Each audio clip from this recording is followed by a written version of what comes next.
You've been lied to about healing. They told you time fixes everything, that distractions will make the pain fade, that if you just keep moving forward, the scars will disappear. But if that were true, why do old wounds still whisper at night? Why do memories still sting when no one else can see? Why do you still carry a weight in your chest, heavy and invisible, as if peace was always one step out of reach? The truth is, healing doesn't come from forgetting. It doesn't come from forcing yourself to move on. Real healing begins when you stop running, when you turn inward and discover the timeless wisdom the Buddha left behind. Teachings that don't just cover the pain, but dissolve it at its roots. Teachings that bring silence to the storm in your mind and clarity to the confusion in your heart. For centuries, monks and seekers have walked this path. They found freedom not by escaping suffering, but by transforming it into compassion, wisdom, and peace. Tonight, as you listen, you'll step onto that same path. Slowly, the noise in your head will soften, the tightness in your body will loosen, and the wounds you thought would always ache will begin to mend. This is not just another bedtime story. This is a doorway to stillness, to clarity, to a calm so deep it feels like coming home. When morning comes, you won't just feel rested, you'll feel lighter, freer, more at peace with yourself and the world. Are you ready? Then close your eyes, take a deep breath, and let us begin. The night grows deeper and the mind begins to quiet. The stories you've carried all day start to rise to the surface.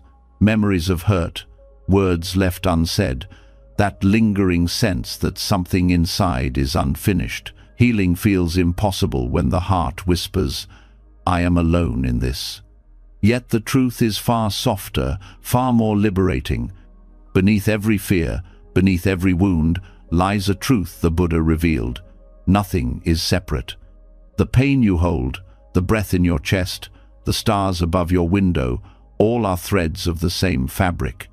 And when you see this clearly, isolation begins to loosen its grip. Tonight, let us walk gently into that truth. Emptiness is one of the most misunderstood teachings in Buddhism. People hear the word and think it means life is hollow, meaningless, or cold. But the Buddha never meant that. Emptiness is not a denial of life. It is the unveiling of life's deepest connection.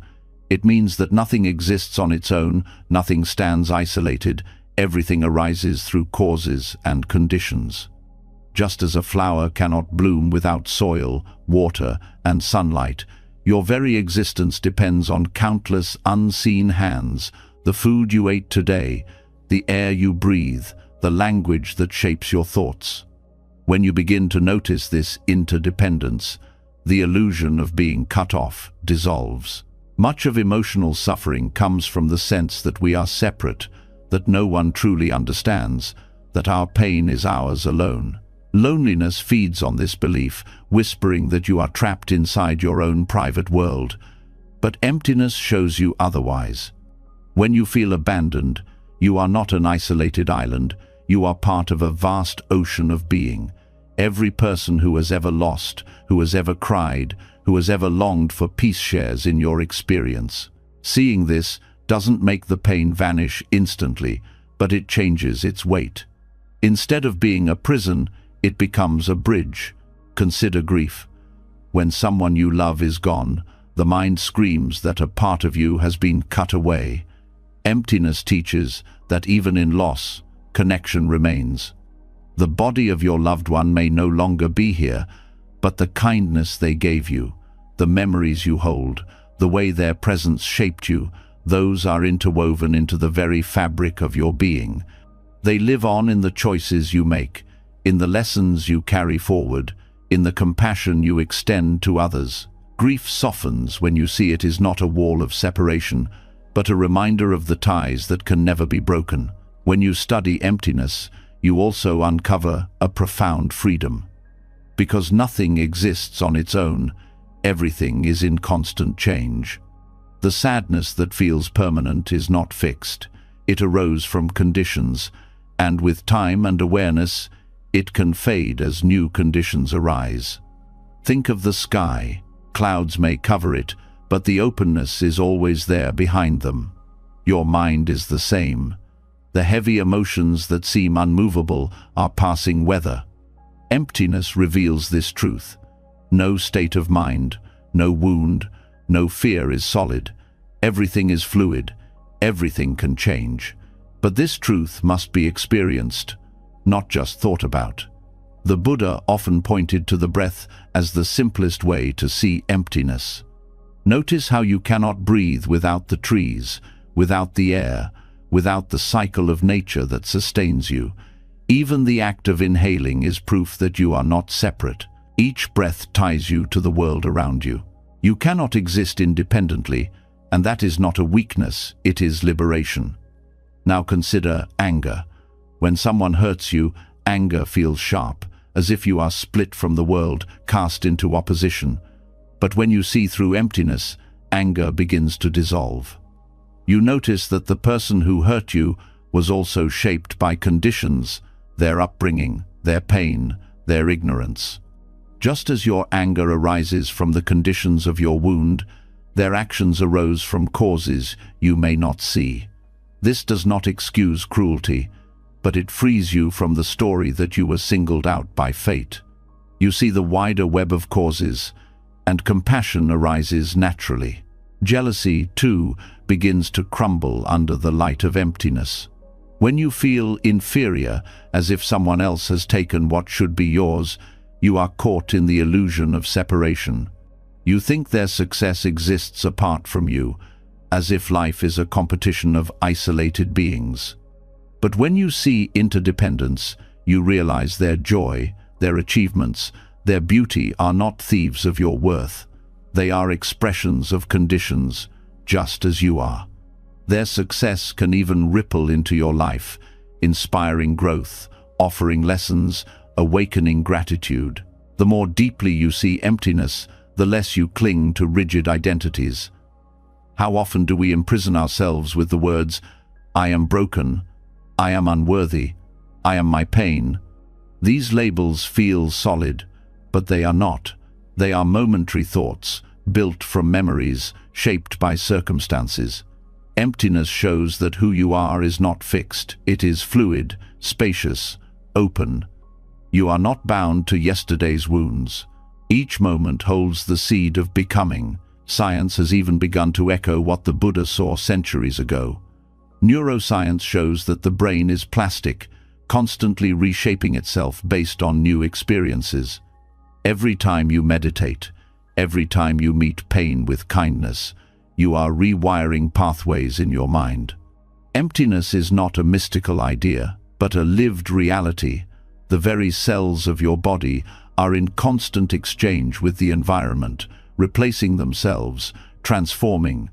You are not the same being you were a year ago, not even the same being you were yesterday. When you let this truth sink in, a certain softness arises.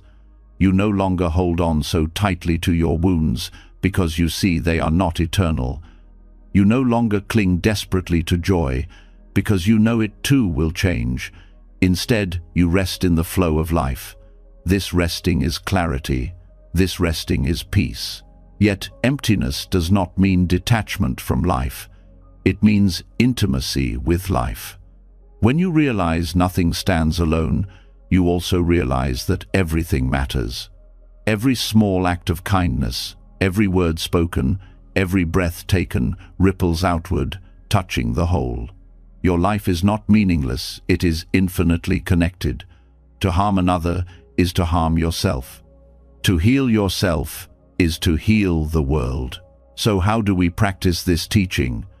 Begin by noticing connections in your daily life. When you drink tea, pause and realize the leaves came from distant soil, grown by hands you may never meet, nourished by rains that fell from clouds, harvested, packaged, carried across oceans so you could hold this warm cup tonight. Suddenly, something ordinary becomes a revelation of interdependence. Suddenly, gratitude blossoms. When emotional pain arises, trace it back. Ask, Where did this come from?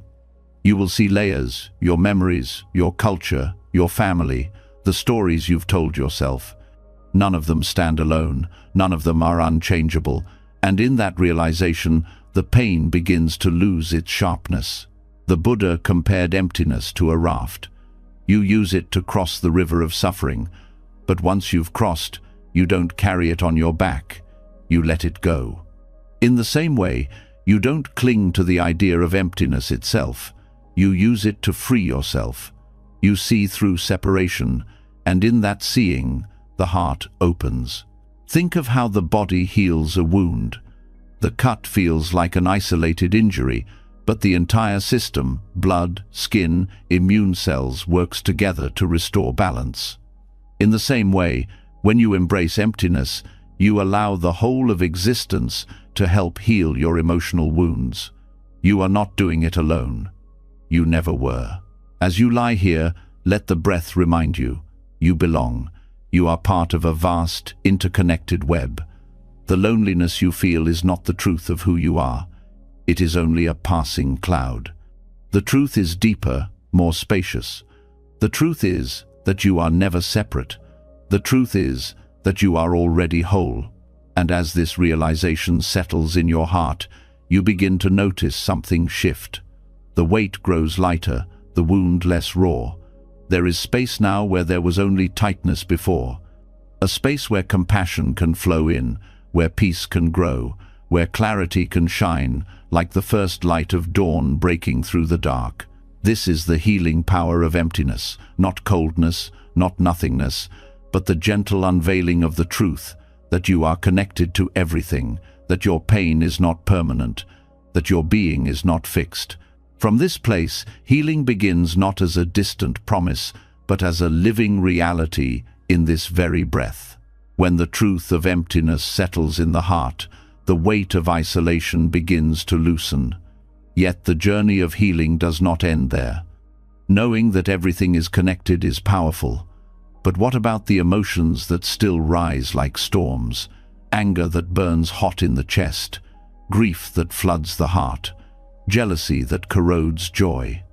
These feelings may not vanish simply because we see their impermanent nature. The next step is learning how to meet them, how to turn them into something that nourishes instead of destroys. This is the path of transformation, the alchemy of the mind. At the center of Buddhist wisdom lies the teaching that even the most painful emotions can be used as fuel for awakening. They are not enemies to be fought against or buried beneath layers of distraction. They are raw materials. Just as ancient alchemists sought to turn lead into gold, the Buddha taught that we can turn anger into clarity, grief into compassion, jealousy into wisdom. This practice is not about suppression or denial. It is about harnessing the very energy of suffering and transmuting it into something liberating. Anger, when left unchecked, can feel like fire tearing through the heart. It blinds, consumes, and leaves behind ash. But fire is not only destructive, it also warms, protects, and transforms. When met with mindfulness, anger reveals itself as a deep yearning for justice, for care, for recognition. Beneath every outburst lies a wound, a place where love was denied or harm was inflicted. By looking closely at anger without judgment, we begin to hear the hidden message: something valuable has been threatened. Instead of letting it control us, we can use this awareness to act with strength that is guided by compassion rather than by rage. One way to practice this transformation is through slowing down in the very heat of the moment. When anger rises, the body signals it: tightened jaw, racing heartbeat, heat in the face. By pausing and observing these sensations, you create space between the stimulus and your reaction. In that space, anger is no longer a master, but a messenger. You can ask, what is this anger protecting? Often, it is love. Love for fairness, love for dignity, love for connection. When you identify the love at the root, anger shifts from blind fire to illuminating flame. Grief too can overwhelm. It is the heavy tide that pulls you under, the echo of emptiness left by loss. Yet grief is also proof of love. If there were no love, there would be no grief. By recognizing grief as a reflection of connection, the pain becomes a doorway into compassion for all beings who experience loss. Rather than shrinking the heart, grief can expand it. The tears we shed for those we lose become rivers flowing into the great ocean of shared humanity. When grief is approached with mindfulness, it becomes tender instead of crushing. The practice is not to force yourself to move on or to silence the ache, but to sit with it gently, breathing with it, allowing it to speak. You may notice that grief softens into gratitude the sorrow for someone gone entwines with the appreciation for having known them at all. Gratitude does not erase grief, but it transforms its sharp edges into something bearable, something even beautiful. In this way, grief becomes a teacher, guiding you to cherish impermanence and to love more deeply while love is present. Jealousy often hides in the shadows, gnawing at self-worth. It whispers that others' joy diminishes your own, that their success exposes your failures. Left unexamined, jealousy poisons relationships and corrodes inner peace. But jealousy is not inherently evil, it is a distorted mirror of longing. At its core, jealousy reveals desire for qualities you value, for growth you crave, for fulfillment you seek. By examining jealousy with mindfulness, it turns from envy into aspiration. You see not what you lack, but what you yearn to cultivate within yourself. Instead of resenting another's achievements, you can let them inspire you. Their success becomes a reminder of possibility, proof that growth is attainable. When jealousy is transformed in this way, it gives rise to mudita, or sympathetic joy, the ability to delight in the happiness of others. This joy is boundless, for unlike material wealth, joy multiplies when shared. Where jealousy contracts the heart, mudita expands it. The alchemy of emotions rests on one principle: no state of mind is fixed. Just as emptiness reveals that all phenomena arise from conditions, this practice shows that emotions too are fluid energies. Suppression freezes them, indulgence inflames them, but transformation releases their deeper potential. Each difficult feeling holds a seed of wisdom. Anger contains clarity about boundaries and justice. Grief holds the key to compassion and gratitude. Jealousy hides the spark of aspiration and the capacity for joy. This transformation requires patience and courage. It is easier to push emotions away or to let them take over than to sit with them mindfully. But sitting is the crucible of alchemy. By breathing with discomfort, you allow it to show you what lies beneath. The practice is not glamorous, it is often slow, raw, humbling. Yet with each encounter, you build resilience. You learn that emotions do not need to dictate your life. You learn to shape them into guides instead of chains. Stories from Buddhist tradition often highlight this path. One tale tells of a monk who was tormented by anger toward a rival. Instead of suppressing it, he meditated on the energy itself, observing how it surged and burned. Over time, he saw that his anger was fueled by pride and fear of rejection. When he acknowledged these roots, compassion arose for himself and for his rival, who carried his own suffering. The fire of anger cooled into clarity, and the monk became known for his patience. Modern psychology echoes these teachings. Cognitive reappraisal, a method studied in emotional regulation, shows that how we frame an experience changes how we feel it. Anger reframed as protection of love softens. Grief reframed as evidence of connection becomes bittersweet. Jealousy reframed as inspiration opens possibility. The Buddha's alchemy anticipated what science now confirms. The mind has the power to reshape its experience.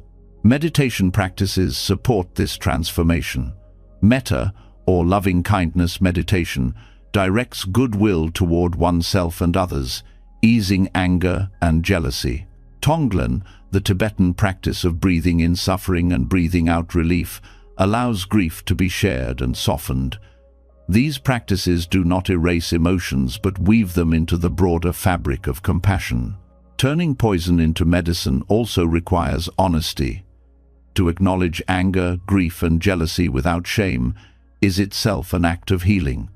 Shame is the silent companion of many emotions, convincing us we should not feel as we do.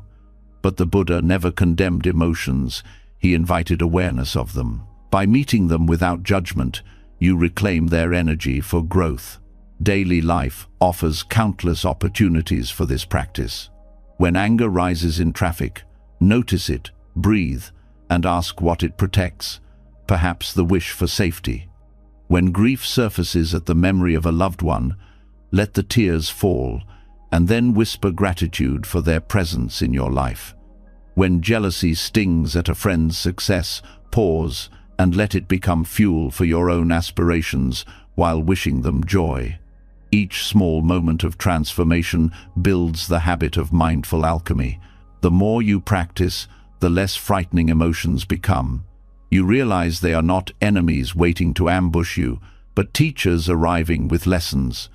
The heart becomes spacious, able to hold both pain and beauty. You no longer fear suffering because you know it can be used. This is freedom, not the absence of pain, but the mastery of turning pain into wisdom. As the night deepens and the body rests, let this truth settle. Your emotions are not obstacles to healing. They are the very path. Anger can guide you to boundaries and justice. Grief can open you to compassion and gratitude. Jealousy can lead you to growth and joy in the happiness of others. Nothing within you is wasted. Nothing is beyond transformation. When the poisons of the heart are met with awareness, they cease to poison. They become medicine, potent, healing, liberating. This is the power of mindful alchemy, the art of turning even the darkest storms into light. And in that light, you begin to see not only the possibility of peace, but the certainty that it is already within you, waiting to be uncovered. When anger softens into clarity, when grief opens into compassion, when jealousy becomes aspiration, a new space appears inside. It is quieter, more honest. Yet in that silence, another truth begins to surface. The hardest wounds are not always about others. Often, the deepest suffering comes from the way we treat ourselves. The harsh voice inside, the endless comparisons, the shame for not being enough. We may forgive others long before we forgive ourselves. And here is where the next step of healing begins. Learning to bring loving kindness not only to the world, but to the parts of ourselves we dislike, reject, or fear. The practice of metta, or loving kindness, is often spoken of as radiating goodwill outward. May all beings be happy, may all beings be free. But the Buddha also taught that this kindness must begin at home. To extend warmth to others while despising yourself is like trying to light a lamp with no flame. The heart cannot give what it refuses to hold. Metta toward the self is not arrogance or self-indulgence. It is the simple recognition that you, too, are worthy of compassion, even in your most imperfect forms. Many people recoil from this idea. They say, "But I do not deserve kindness. I have failed too often. I have hurt others. I am weak." The mind clings to a shadow image, a collection of mistakes and flaws, and calls it the self. This shadow feels like a permanent enemy. Yet Buddhist wisdom teaches that even these qualities are not fixed. Just as emptiness reveals the fluid nature of all things, metta reveals that every part of you, even the most despised, is capable of transformation. To begin this practice, you must first be willing to see the parts you usually avoid. The impatience that embarrasses you, the envy that burns quietly, the fear that makes you shrink back. These are the aspects that beg for kindness. To push them away only drives them deeper. To scold them only makes them grow stronger in the dark. But when you turn toward them with gentleness, something begins to shift. The critic softens when it is no longer fighting. The fear lessens when it is held instead of denied. Metta for the self you dislike begins with simple phrases. Traditional practice uses words such as, "May I be safe," "May I be healthy," "May I be at peace." At first, the words may feel false, even painful. The mind resists, saying, "I don't deserve this." That resistance is part of the practice. The phrases are not magic spells, they are seeds. Each time you repeat them, you are planting the possibility of kindness in soil that has been barren for too long. Over time, the heart begins to accept what the mind rejects. It is important to understand that metta is not about denying accountability. To send love to the parts of yourself that have caused harm does not mean excusing them. It means refusing to abandon them. A child who misbehaves does not need exile, they need guidance. In the same way, the shadow parts of your being need attention, direction, and care. When held in loving kindness, even your flaws become teachers, showing you where healing is most needed. This practice is deeply linked to trauma. Many people carry inner voices shaped by past criticism, neglect, or abuse. These voices repeat, "You are worthless, you are unlovable." Metta interrupts that cycle. By offering phrases of goodwill to yourself, you begin to replace the inner abuser with an inner ally. Neuroscience shows that repetition reshapes neural pathways. Each time you practice metta, you are rewiring the brain toward compassion. Slowly, the harsh voice loses its grip, replaced by a steadier, kinder tone. To make this practice effective, you can bring mindfulness to the body. Notice where self-criticism lives physically: a tightening in the chest, a sinking in the stomach, a heaviness in the throat. Place your hand there, breathe deeply, and silently offer kindness. May you be held. May you be free from suffering. Linking words with touch and breath helps anchor the practice beyond thought. The body begins to feel what the mind cannot yet believe. Metta also requires honesty about the parts of yourself you dislike most. It is tempting to direct kindness only toward the wounds that make you appear noble: sadness, insecurity, loneliness. But true healing demands that you also include the aspects you would rather hide: arrogance, selfishness, laziness, resentment. These are the places where metta works most powerfully. To send kindness to your fear is good. To send kindness to your pride is deeper. Because when you can hold even the qualities you despise, you cut through the illusion of being divided into good and bad selves. You begin to see the whole.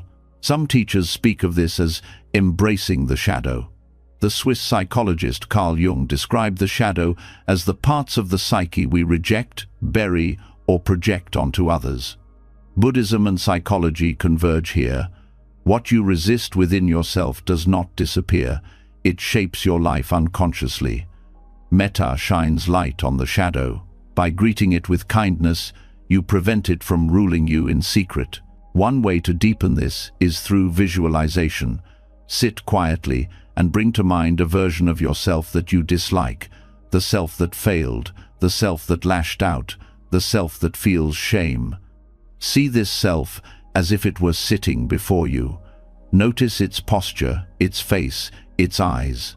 Then offer it the same phrases you would to a dear friend. May you be safe. May you be loved. May you be free from suffering. At first, this may feel strange, even impossible.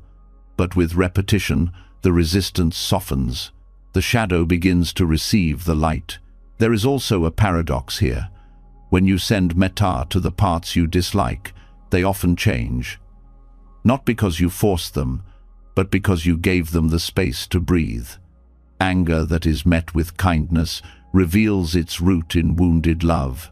Laziness, when held with compassion, often shows itself as exhaustion in need of rest. Even arrogance may soften into confidence when it is no longer rejected. What you feared as unchangeable becomes fluid once it is accepted. The practice also extends into daily life. Notice how often you criticize yourself in small ways, forgetting something, making a mistake, saying the wrong word. Instead of repeating the old pattern of scolding, pause and whisper kindness. It's okay. May I learn from this? May I be patient with myself?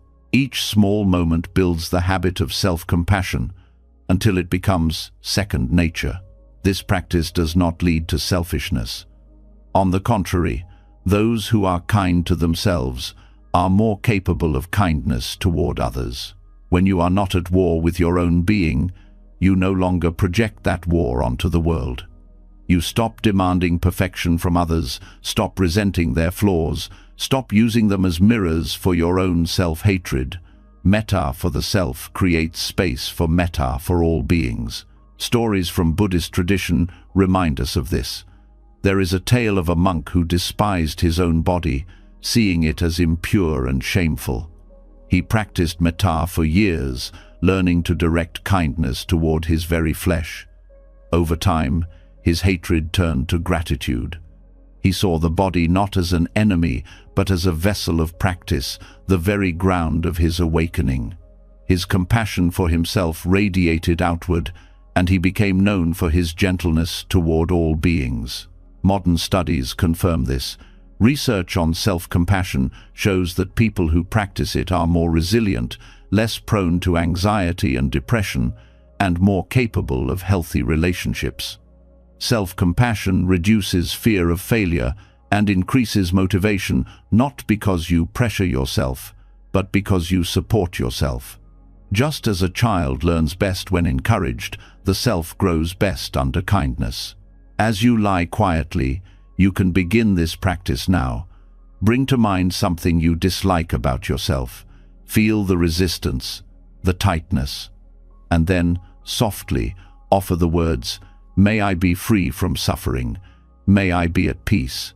The words may not feel true at first. That does not matter. They are seeds. Plant them anyway. Water them with patience. Trust that over time, they will grow.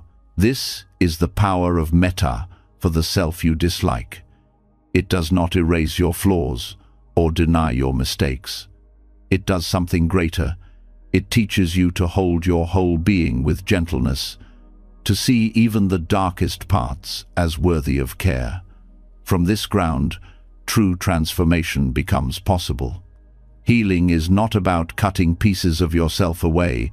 It is about embracing yourself fully so that every part may find its rightful place. In this way, the practice of metta becomes a bridge between shadow and light. It frees you from the prison of self-hatred and opens the heart to its natural state of compassion. And as this compassion grows, you find yourself living with more patience, more forgiveness, more peace. The war within subsides, and what remains is a steady kindness that touches everything it meets. The night deepens, and the heart softens.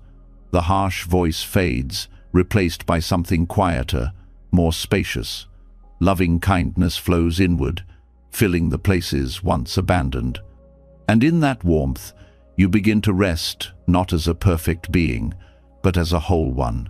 When the practice of loving kindness begins to soften the sharp edges of self-criticism, the heart opens to a new layer of truth. Healing the relationship with yourself is profound, yet life will always place you in the presence of others. And it is there, in the push and pull of relationships, that the deepest wounds often reveal themselves. The people around you act as mirrors, reflecting back the patterns you carry, the karmic imprints left unresolved, the parts of yourself still hidden in shadow. What feels like conflict, betrayal, or irritation is often a message pointing directly to the places within that need light. This is the essence of the mirror approach, to use relationships not as battlegrounds, but as teachers. When you encounter someone who stirs anger, the first reaction is often to blame them entirely. Yet if you pause, you may notice that the intensity of your reaction arises not only from their behavior, but from something old inside you. A harsh word from them touches the memory of criticism from long ago. An act of neglect touches the residue of childhood abandonment.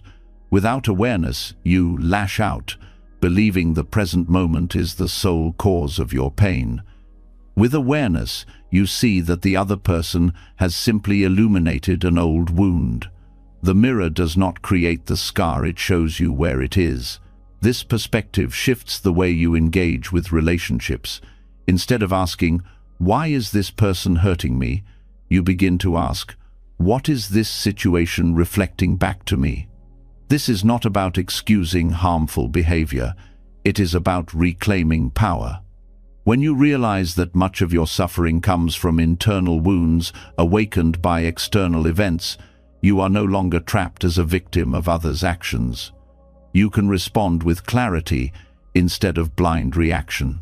The Buddha's teaching on karma helps to deepen this understanding. Karma is not punishment. It is the unfolding of patterns created by past actions, thoughts, and emotions. When someone's behavior stirs something in you, it may be activating karmic memory. The harshness you feel may be connected to unresolved anger, the jealousy to unresolved insecurity, the betrayal to a lingering fear of abandonment. These karmic imprints continue to shape your present until they are seen clearly. Relationships bring them to the surface precisely so they can be healed. One of the most powerful practices here is mindful observation. When you feel triggered by someone, pause and trace the feeling back. Ask yourself, "Where have I felt this before?" The answer may surprise you. Often, the pain in relationships today echoes voices and experiences from childhood, where early impressions left deep marks. By identifying these roots, you begin to see the karmic chain that links the past to the present. And once you see it, you can begin to release it. Another important aspect is projection. What you judge harshly in others often points to qualities you have not accepted in yourself. For example, if laziness in another person infuriates you beyond reason, it may reflect your own fear of being unproductive or your hidden exhaustion. If arrogance enrages you, it may mirror your own suppressed pride or insecurity. The mirror does not lie, it shows what is hidden beneath the surface. By acknowledging this, you turn judgment into self-awareness. But awareness alone is not enough. The next step is choosing how to respond. When someone's actions trigger pain, you have a choice: react from the wound or respond from clarity. Reacting often means lashing out, withdrawing, or clinging. Responding means recognizing the wound, tending to it, and then engaging from a place of compassion. This does not mean tolerating abuse or staying in harmful relationships. It means using every interaction as an opportunity to grow in awareness and to free yourself from automatic patterns. The mirror approach also reveals positive truths. Just as negative traits in others can reflect unhealed wounds, positive traits can reflect your own hidden potential. When you admire someone's patience, kindness, or courage, it may be because those qualities also exist within you, waiting to be developed. Relationships, then, not only reveal wounds, but also awaken dormant strengths. The practice of gratitude is key here. When you see relationships as mirrors, even difficult ones, you begin to feel gratitude for the lessons they bring. A friend who triggers jealousy teaches you where to cultivate contentment. A partner who stirs fear of abandonment teaches you where to strengthen self-trust. A colleague who inspires admiration shows you qualities you can nurture. Gratitude shifts the heart from resentment to openness, making every connection an opportunity for growth. In Buddhist thought, the teaching of dependent origination explains that everything arises in relation. Just as no self exists independently, no relationship exists in isolation. Every interaction is part of a web of conditions shaped by both parties' histories, wounds, and intentions. To see relationships as mirrors is to recognize this web and to use it skillfully. Instead of reacting blindly, you observe, reflect, and act with awareness of the greater whole. Practical exercises can help cultivate this approach. One practice is journaling after conflicts. Write down the situation, your emotional reaction, and then ask, what part of me was touched? What earlier memory does this echo? How can I meet this part of myself with kindness? This process turns conflict into an opportunity for insight rather than bitterness. Another practice is silent contemplation during meditation. Bring to mind someone who triggers you. Notice the emotions that arise, the stories your mind tells. Then, instead of fueling those stories, sit with the raw sensation in the body, the tightness, the heat, the heaviness. Offer metta to that sensation. May this part of me be free from suffering. By doing so, you heal not through the other person changing, but through changing your relationship with your own wound. This path requires humility. It is easier to blame others than to face your own reflections. But the Buddha emphasized that liberation comes through self-knowledge. Every relationship is an invitation to deepen that knowledge. Even the most painful connections hold value if you use them to illuminate your blind spots. Over time, practicing this way transforms the quality of your relationships. You no longer cling to people to validate you or reject them to protect you. You engage with them as companions on the path, each one reflecting parts of yourself back to you. Conflicts become less threatening because you see them as opportunities. Love becomes deeper because it is not based on illusion, but on awareness. This approach also cultivates equanimity. By seeing both wounds and strengths reflected in others, you no longer swing wildly between idealization and hatred. You begin to hold others with balanced compassion, knowing they too are shaped by wounds and karmic patterns. You stop demanding perfection and start embracing reality. This does not mean you tolerate harm, but you meet it with clarity rather than confusion. As the night stretches on, let this truth settle. The world around you is a mirror. Every smile, every argument, every silence reflects something of your inner world. You cannot control the mirror, but you can choose how to look at it.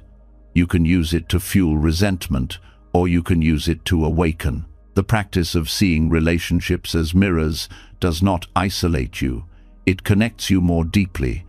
For when you recognize your wounds in the faces of others, you also recognize theirs in yours. Compassion arises naturally, not as an effort, but as a realization.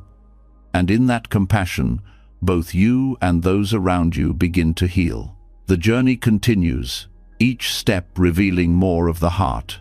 The mirror does not flatter, nor does it condemn, it simply shows what is. And by seeing clearly, you walk the path of healing with honesty, courage, and love. When you begin to see relationships as mirrors, the world reveals not only the surface of interactions, but also the hidden roots beneath them.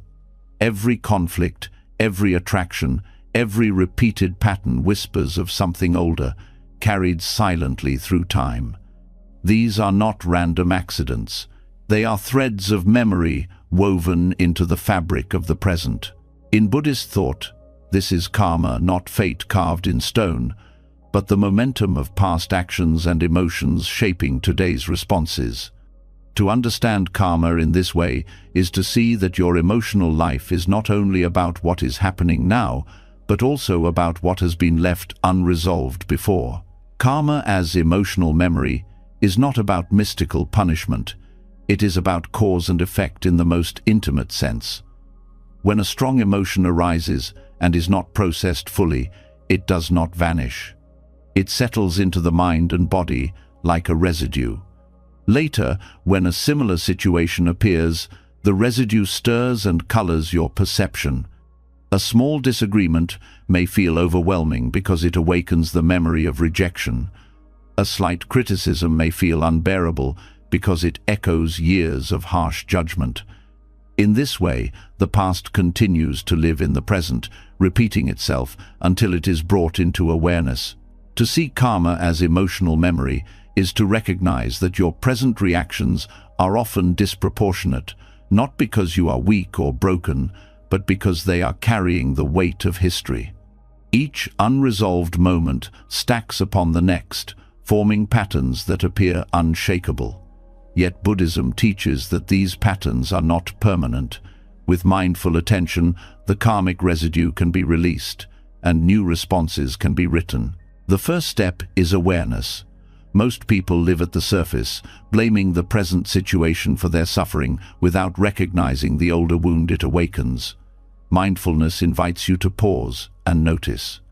When you feel anger flare or sadness overwhelm, instead of drowning in the story, you observe the sensation. You ask, what is being touched here? Where have I felt this before? The body often knows before the mind does. The tightening in the chest, the sinking in the stomach, the trembling in the throat. These signals point to older layers of experience. Once you begin to notice these layers, you create space between stimulus and reaction.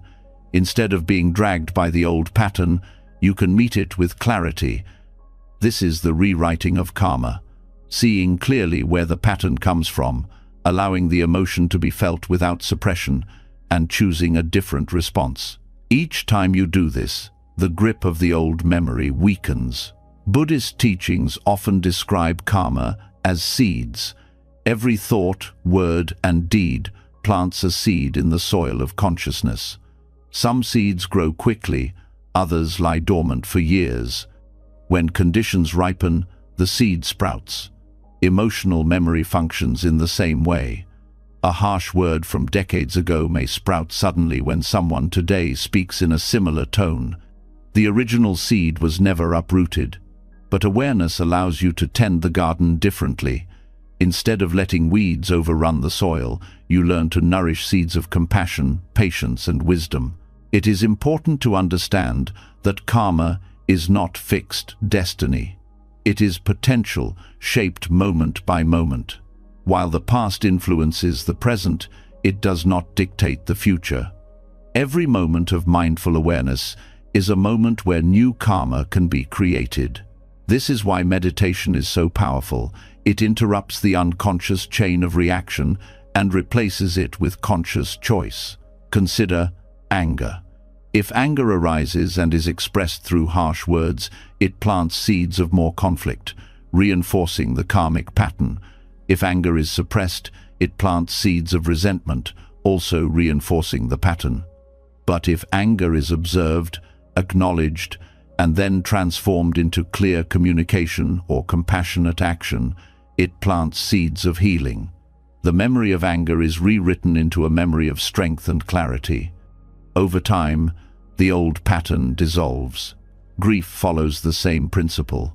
If grief is avoided, it hardens into numbness. If it is indulged without awareness, it can drown you. But when grief is held mindfully, when tears are allowed to flow and gratitude is remembered, it plants seeds of compassion for all who suffer loss. Each encounter with grief becomes an opportunity to soften rather than close. The karmic memory of loss is rewritten into the karmic memory of tenderness. Jealousy, too, can be reshaped. If jealousy is left unchecked, it breeds bitterness and rivalry. If denied, it festers in secret. But if jealousy is examined honestly, it reveals what you long for, and it can be transformed into motivation or joy in the happiness of others. This plants seeds of generosity and appreciation. Over time, what once poisoned relationships begins to nurture them. Mindful attention is the tool that allows this rewriting. It is not about forcing positivity or pretending wounds do not exist. It is about turning toward the raw feeling with presence. When you bring awareness to an old emotional memory, you release its grip. The mind no longer runs on autopilot. It begins to see choices where before there was only compulsion. The body holds much of this karmic memory.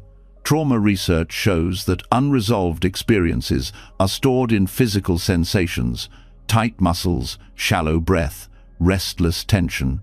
Buddhist meditation often begins with the body, because to release karmic patterns, you must release them not only in thought, but in sensation. Breathing into tightness, relaxing the body, and bringing kindness to areas of pain allows the emotional residue to dissolve gradually. Forgiveness plays a central role in transforming karma. Not forgiveness as passive tolerance, but forgiveness as release of the chain. When you hold on to resentment, you carry the karmic seed forward, reliving the injury again and again. Forgiveness is not about excusing the harm. It is about refusing to let the harm continue to shape your future. By letting go, you free yourself from repeating the same memory endlessly. Equally important is self-forgiveness. Many karmic patterns are fueled by guilt and shame for past actions. These emotions keep you bound to the past, replaying mistakes without resolution. To forgive yourself does not mean ignoring responsibility. It means acknowledging the harm, making amends if possible, and then planting new seeds through different choices. Self-forgiveness transforms guilt into learning, shame into humility, and regret into wisdom. Compassion naturally arises when you see karma as emotional memory. You realize that others, too, are reacting not only to the present, but to their unresolved past. The harsh person may be carrying years of unhealed wounds.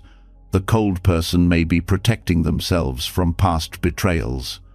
Recognizing this does not mean tolerating abuse, but it does open the heart to empathy. Instead of meeting hurt with hurt, you can meet it with understanding. This perspective also reduces self-blame.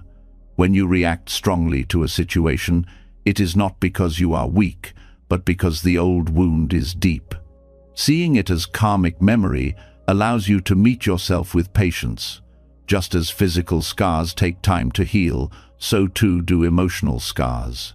Each mindful moment is a step in the healing process.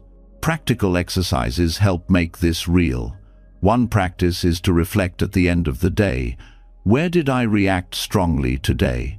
What past memory may have been touched? Can I bring kindness to that memory now? By tracing the chain back, you loosen its hold. Another practice is guided meditation, where you visualize the younger self who first experienced the wound. You sit with them, offer them compassion, and assure them they are safe now. This practice rewrites the emotional memory directly, integrating the past into a healed present. Over time, you begin to see life differently. Challenges are no longer random punishments, but opportunities to heal old patterns. Each trigger becomes a teacher. Each difficult emotion becomes an invitation to plant new seeds. Karma is no longer a burden dragging you down, but a path showing you where freedom is possible. This shift brings immense clarity. Instead of repeating the same cycles, you begin to act with wisdom. Instead of carrying resentment, you carry understanding. Instead of being bound by old pain, you are guided by new insight. The wheel of karma, once turning unconsciously, begins to turn in the direction of liberation. As you rest tonight, let this truth take root. You are not doomed to repeat the past. The patterns that bind you are not permanent. With mindful attention, every old wound can be rewritten into wisdom. Karma is not a prison, but a teacher. Emotional memory is not a curse, but a doorway. Step through it, and you will find that each moment holds the power to free you. When the weight of karmic memory begins to loosen, when old emotions are no longer chains but lessons, a new doorway quietly appears. The heart longs not for more analysis, not for more explanations, but for stillness. So much of suffering is fueled by words, words spoken in anger, words left unsaid, words replayed endlessly in the mind. Yet the deepest healing often arises in a space where words are set aside. In Buddhist practice, this is known as noble silence, a silence not of emptiness but of depth, where truth is revealed beyond the reach of intellect. Silence in this sense is not simply the absence of sound, it is the presence of awareness unclouded by constant chatter. Most people live surrounded by noise, but the loudest noise is not external, it is the restless commentary of the mind. Thoughts argue, compare, judge, plan, regret. This mental noise drowns out the subtle wisdom of the heart. Noble silence interrupts this cycle. By resting in stillness, you allow what is hidden beneath the surface to rise without distortion. When you enter silence, you may first encounter discomfort. The mind resists, scrambling for words to fill the emptiness. Memories may rush in, emotions may surface. This is not a failure of practice, it is the practice itself. Silence acts like a mirror, showing you the root of pain without distraction. Instead of covering wounds with speech or thought, you face them directly. In that facing, clarity begins to form. Buddhist teachings often emphasize that insight is not reached by debate, but by direct experience. Words can point to truth, but they cannot contain it. Just as tasting a fruit is different from describing it, resting in silence allows you to experience healing directly. Pain that once felt overwhelming is seen clearly as transient sensation. Confusion that once seemed endless dissolves into spaciousness. What could not be solved by reasoning is softened by stillness. Periods of noble silence are woven into many Buddhist traditions. In monasteries, silence is practiced not only to avoid distraction, but to deepen presence. Without the constant exchange of speech, every action becomes more mindful: the way you walk, eat, breathe. This heightened attention reveals subtleties that are usually missed. You begin to notice how emotions arise and pass without needing words to justify them. The simple act of being becomes enough. Silence also reveals the roots of craving and aversion. When you are not speaking, you see more clearly how often speech is used to avoid discomfort. You may notice the impulse to complain, to gossip, to defend yourself, to seek approval. Without giving voice to these impulses, you watch them rise and fall. In that watching, their power fades. Silence is not repression, it is exposure. It exposes the hidden drivers of suffering so they can dissolve naturally. Modern life rarely allows such silence. Constant communication through devices, endless streams of information, and the pressure to respond quickly leave little room for stillness. Yet this makes noble silence more necessary than ever. Even short periods of silence can reset the nervous system, calm the mind, and reconnect you with deeper clarity. Research shows that silence lowers stress, reduces blood pressure, and increases creativity. What ancient teachers knew intuitively is now confirmed scientifically. Silence heals. The silence also carries a quality of compassion. When words are set aside, judgments soften. You stop rehearsing arguments, defending positions, or clinging to identities. You sit simply as you are, no longer performing. In that simplicity, self-acceptance grows. You realize you are not your roles, not your stories, not even your thoughts. You are the awareness beneath them, steady and vast. This recognition itself dissolves pain. To practice noble silence does not require retreat to a monastery. You can begin with moments in daily life. Choose one meal to eat without talking, focusing fully on taste, texture, breath. Set aside time each day to sit in quiet, observing the flow of thoughts without speaking them aloud. Spend part of a walk in silence, listening deeply to the sounds around you without commentary. These small practices build the habit of stillness, preparing the mind for deeper silence. When pain arises in silence, the key is to stay present. The mind may want to escape, but if you breathe and remain, you will see the pain shift.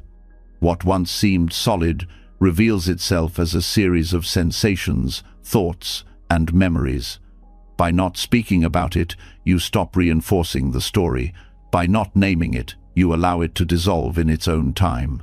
Silence strips away the labels, leaving only raw experience, which is less frightening than the stories woven around it.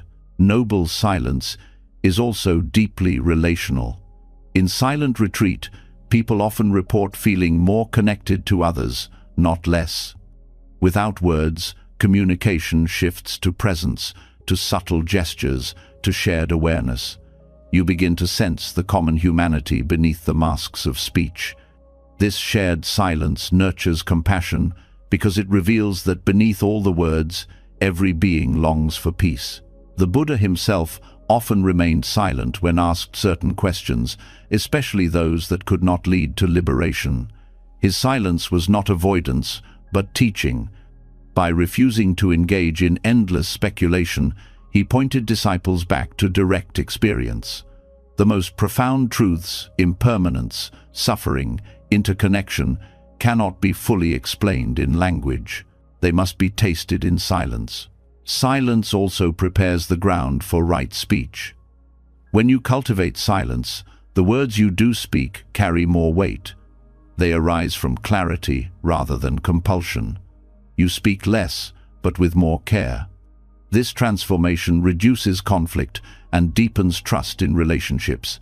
In this way, silence is not against communication, it purifies it. The healing power of silence lies in its capacity to reveal what is already present.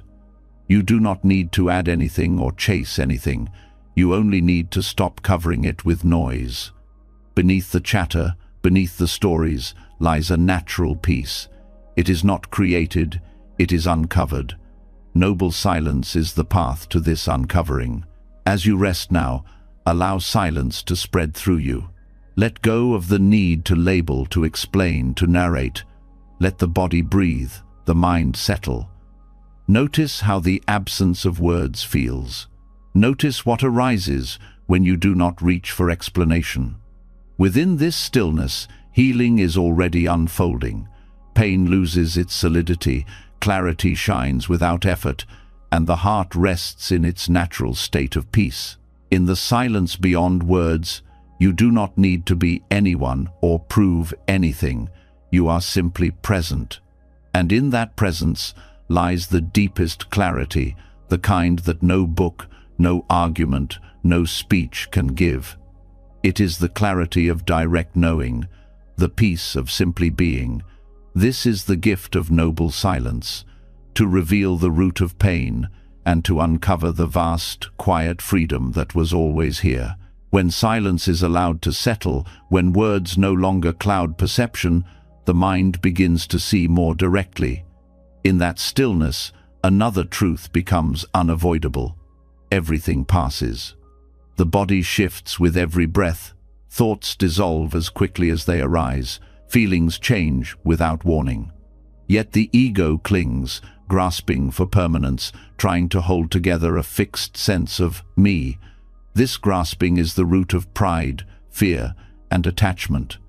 The practice of facing impermanence with awareness, what can be called the mindful death of the ego, offers a way to loosen that grip. By letting small parts of the ego die each day, we learn to live with less fear and more freedom. Ego is not evil in itself. It is a function of survival.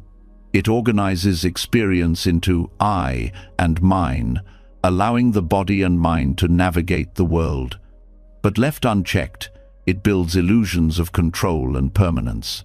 It convinces you that your status, your possessions, your opinions, your very identity must remain fixed. When life inevitably changes, ego resists and suffering arises. Daily contemplation on impermanence gently erodes this illusion. It does not destroy the self, but reveals its fluid nature. One way to practice this is to reflect regularly on the fragility of the body. The Buddha often instructed disciples to contemplate that the body is subject to aging, sickness, and death, not to depress the mind, but to awaken clarity. When you remember that even this body will one day be gone, pride softens, the obsession with appearance or achievement loosens. Fear of loss diminishes, because loss is already understood as part of life. Each small recognition of impermanence is like a micro-death of the ego, dissolving the false belief in permanence. Daily experiences provide countless opportunities for this practice. When a thought arises and fades, notice it. That was a birth and death. When an emotion surges and then calms, observe it. Another birth and death.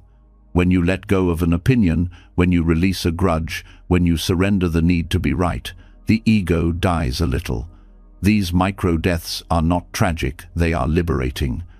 They prepare the mind to meet larger changes with equanimity. Attachment is one of the strongest expressions of ego. The mind clings to people, possessions, and roles as if they guarantee security. Yet everything you cling to will change. Relationships evolve, possessions decay, roles shift. By contemplating impermanence daily, you begin to hold lightly. You can still love, still care, still act responsibly, but without the desperation of clinging. This lightness is not detachment in the sense of coldness. It is freedom from the illusion that anything can be kept forever. Fear is also dissolved through this practice. Much fear is rooted in the denial of change. The ego fears death most of all because it threatens the illusion of a fixed self. But when you allow micro-deaths every day, letting go of pride, of control, of rigid identity, you train the mind to accept the larger truth. Death of the body then becomes part of the natural flow, not an enemy. Those who practice this deeply often face death with peace because they have already died many times in small ways. Pride, too, is softened through mindful death of the ego. Pride insists on being seen, being recognized, being superior. But when you reflect on impermanence, you see that all accomplishments, all recognition, all status are fleeting. Kings and beggars alike turn to dust. The ego that once shouted, "Look at me," begins to whisper, "All things pass." In this humility, compassion grows. Instead of seeking to dominate, you seek to serve. Instead of clinging to superiority, you embrace equality. Meditation practices can support this contemplation. One traditional practice is Maranasati, or mindfulness of death. Practitioners reflect daily on the certainty of death and the uncertainty of its timing. This reflection is not meant to create anxiety but to sharpen presence. When you know life is fragile, you stop wasting time on trivial resentments or endless distractions. You live more fully, with clarity about what matters. Another method is to notice impermanence in the smallest details. Watch how a candle flame flickers, how sounds arise and vanish, how breath enters and leaves. Each moment reveals transience. By resting attention here, the mind absorbs impermanence not as theory, but as direct perception. Slowly, the ego's illusion of permanence weakens. Modern psychology supports these insights. Studies show that awareness of mortality, when approached mindfully, increases gratitude, reduces materialism, and deepens meaning in life. Far from causing despair, facing death honestly often awakens vitality. This mirrors the Buddha's teaching. By facing impermanence, we free ourselves from the ego's desperate denial and open to authentic living. In daily life, micro-ego deaths appear as choices. You may choose to let someone else have the last word, releasing the ego's need to win. You may choose to forgive instead of holding a grudge, releasing the ego's need for superiority. You may choose to step back from constant self-promotion, releasing the ego's need for validation. Each of these choices is a small surrender, a rehearsal for the ultimate letting go. These practices do not erase individuality, they refine it.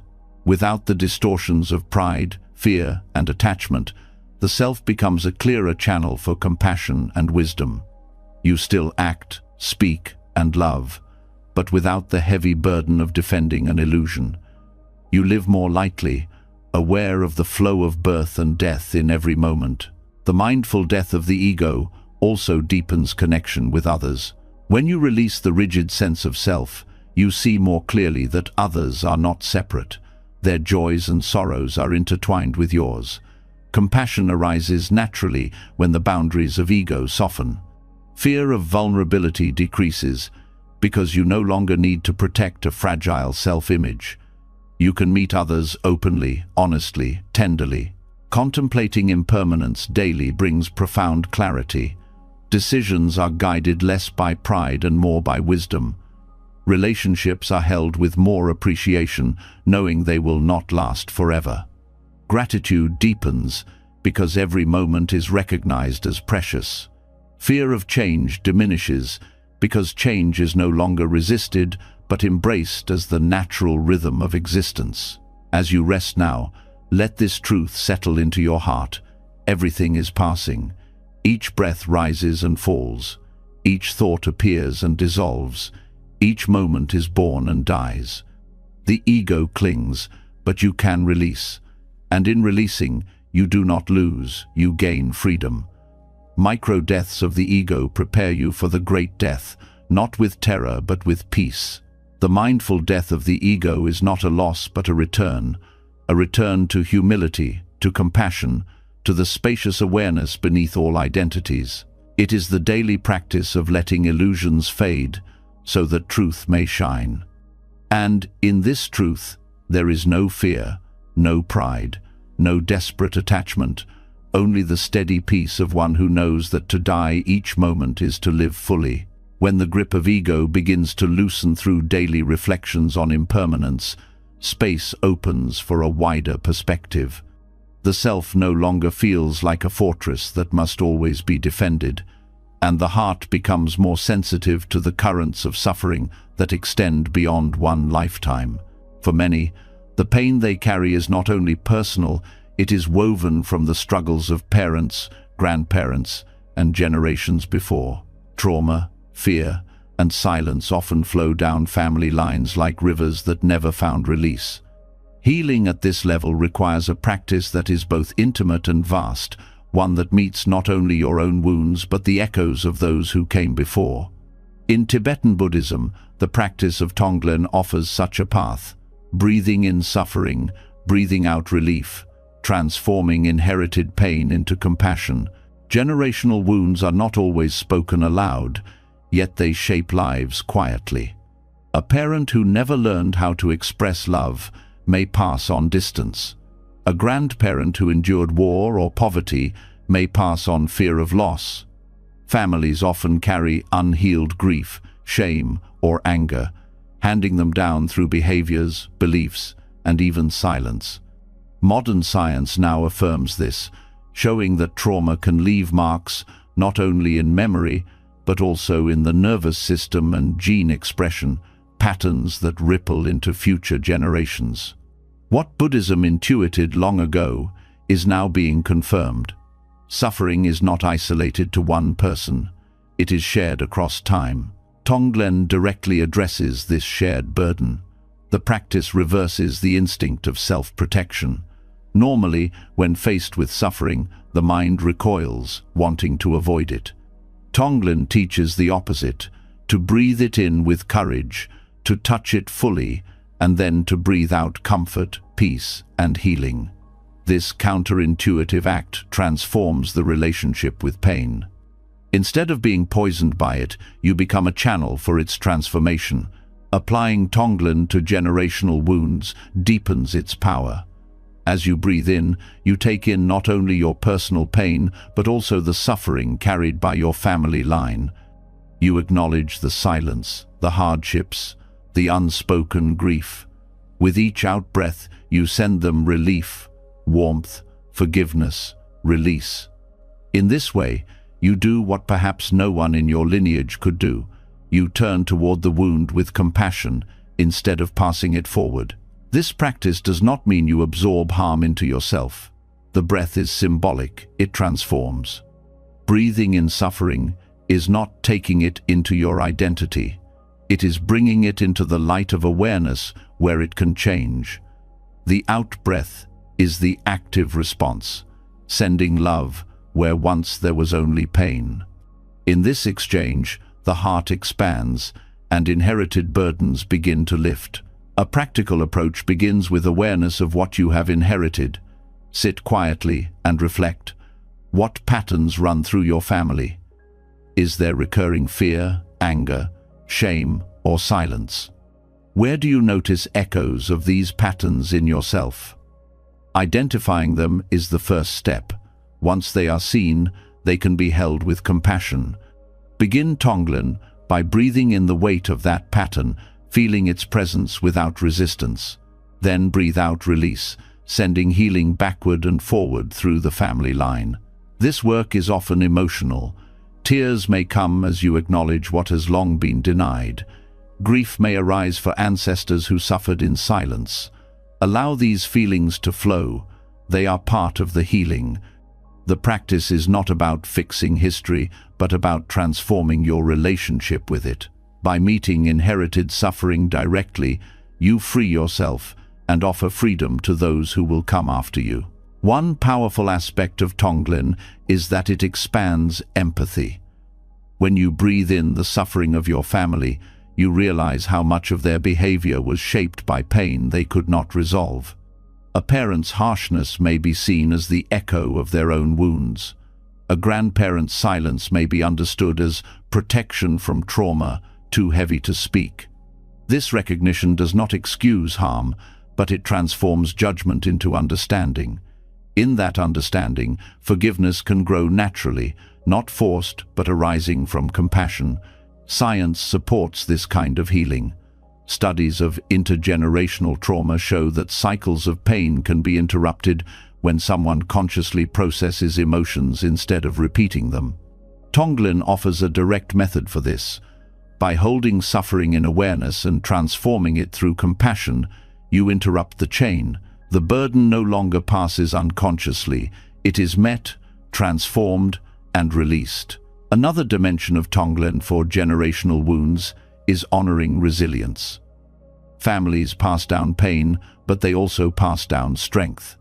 Survival, endurance, love, in small gestures, all of these flow alongside trauma. In Tonglen practice, you can breathe in not only suffering but also the memory of resilience, and breathe out gratitude. This balances the heart, preventing it from becoming overwhelmed by grief alone. The practice also affects how you relate to future generations. Whether you have children or not, your healing influences the world beyond you. Each time you meet inherited suffering with compassion, you change the energy that would otherwise be passed on. The cycle is interrupted, and what flows forward is lighter, freer. This is one of the most profound acts of service. Healing not only for yourself, but for those who will live after you. The process can be guided by ritual. Some practitioners light a candle for ancestors, acknowledging their presence before beginning Tonglen. Others place family photos nearby, bringing the lineage into awareness. These gestures help ground the practice, making it concrete. As you breathe in suffering and breathe out relief, you visualize it spreading across generations, touching those who came before and those yet to come. Silence supports Tonglen deeply. Without words, the practice becomes visceral. The breath carries suffering and relief beyond concepts, reaching places that language cannot touch. Many find that Tonglen practiced in silence has a profound effect on the nervous system, calming tension and opening the heart. There are challenges in this work. Facing generational wounds can awaken resistance or fear. The mind may whisper that the pain is too heavy, that it is not yours to carry. In such moments, remember that Tonglen is not about taking ownership of the wound. It is about transforming the relationship with it. The breath symbolizes your capacity to connect with suffering without being destroyed by it. Each breath out is a reminder that relief is always possible. The practice also requires patience. Generational wounds are deep, and healing them is not instant. But even small steps matter. Each time you breathe consciously into the pain of your lineage, you lighten the weight a little. Over time, these small acts accumulate, creating a profound shift. Tonglen for generational wounds cultivates humility. It reminds you that you are part of a vast continuum, shaped by those who came before and shaping those who will come after. This perspective softens ego further, reducing the illusion of separateness. You see yourself as a link in a chain, with the power to change the direction of that chain. As the night deepens, let your breath carry this awareness. Breathing in, acknowledge the suffering carried silently by your family. Breathing out, send them peace, forgiveness, and release. Feel the burden lighten, not just for you, but for the whole lineage. With each breath, the chain of suffering is weakened, and the chain of compassion is strengthened. Tonglen shows that even inherited wounds can be transformed. What was once passed down as pain can be transmuted into wisdom and love. This is not only personal healing, it is ancestral healing, collective healing. And in this practice, you become both the recipient of compassion and its source. The breath makes no distinction. It simply flows, connecting past, present, and future in one act of release. To practice Tonglen for generational wounds is to step into a role of healer for your lineage. You do not erase the past, but you change its weight. You do not carry the wound forward, but you send compassion instead. In doing so, you honor the struggles of those who came before, and you gift those who come after with a lighter inheritance. This is the gift of Tonglen, to turn even the heaviest suffering into compassion, to breathe relief into the silence of generations, and to transform inherited pain into a source of strength for the path ahead. When the practice of Tonglen begins to soften ancestral burdens, a profound recognition arises. The pain you carried was never only yours, yet within your own life there are patterns that repeat like unbroken circles. Certain emotions return again and again, almost as if reborn in different forms. Anger may fade only to reappear with new faces. Fear may dissolve for a time before resurfacing.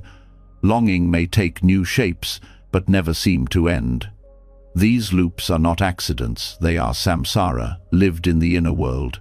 Just as beings are said to wander through cycles of birth and death, emotions too cycle endlessly until awareness interrupts the chain. Samsara in emotions means that suffering is not only about what happens once, but about the way the mind repeats its own dramas. You may notice that every time you are criticized, the same storm rises. Every time love is withheld, the same ache returns. It is as if each event is not new, but a continuation of an old story. Without seeing this, you live as though trapped in a wheel, reacting the same way over and over, expecting different outcomes, but receiving the same pain. Recognizing this cycle is the first step toward freedom. The Buddha described samsara as fueled by craving, aversion, and ignorance. In emotional life, craving appears as clinging to pleasure or validation, aversion as pushing away discomfort or pain, and ignorance as the failure to see impermanence clearly. These three forces drive the wheel of emotional rebirth. Each time craving, aversion, or ignorance dominates, the cycle turns again. Anger is born, fades, and is born again. Fear arises, subsides, and arises again. Desire flares, quiets, and flares again. To liberate from these cycles, you must first become aware of their recurrence. This requires mindfulness not only of isolated emotions, but of patterns over time. When anger comes, notice how familiar it feels. Trace it back to past moments when the same anger appeared. Recognize that it is not new, it is part of a cycle. By naming the cycle, you begin to step outside of it. Awareness creates distance. The anger is no longer an absolute truth, but a recurring wave. The body often reveals these cycles before the mind does. Perhaps grief always arrives with heaviness in the chest, or fear always tightens the stomach. These somatic signatures are like footprints of samsara in the body. By paying attention to them, You can recognize the cycle earlier, before it fully takes over. In that early recognition lies the chance to respond differently.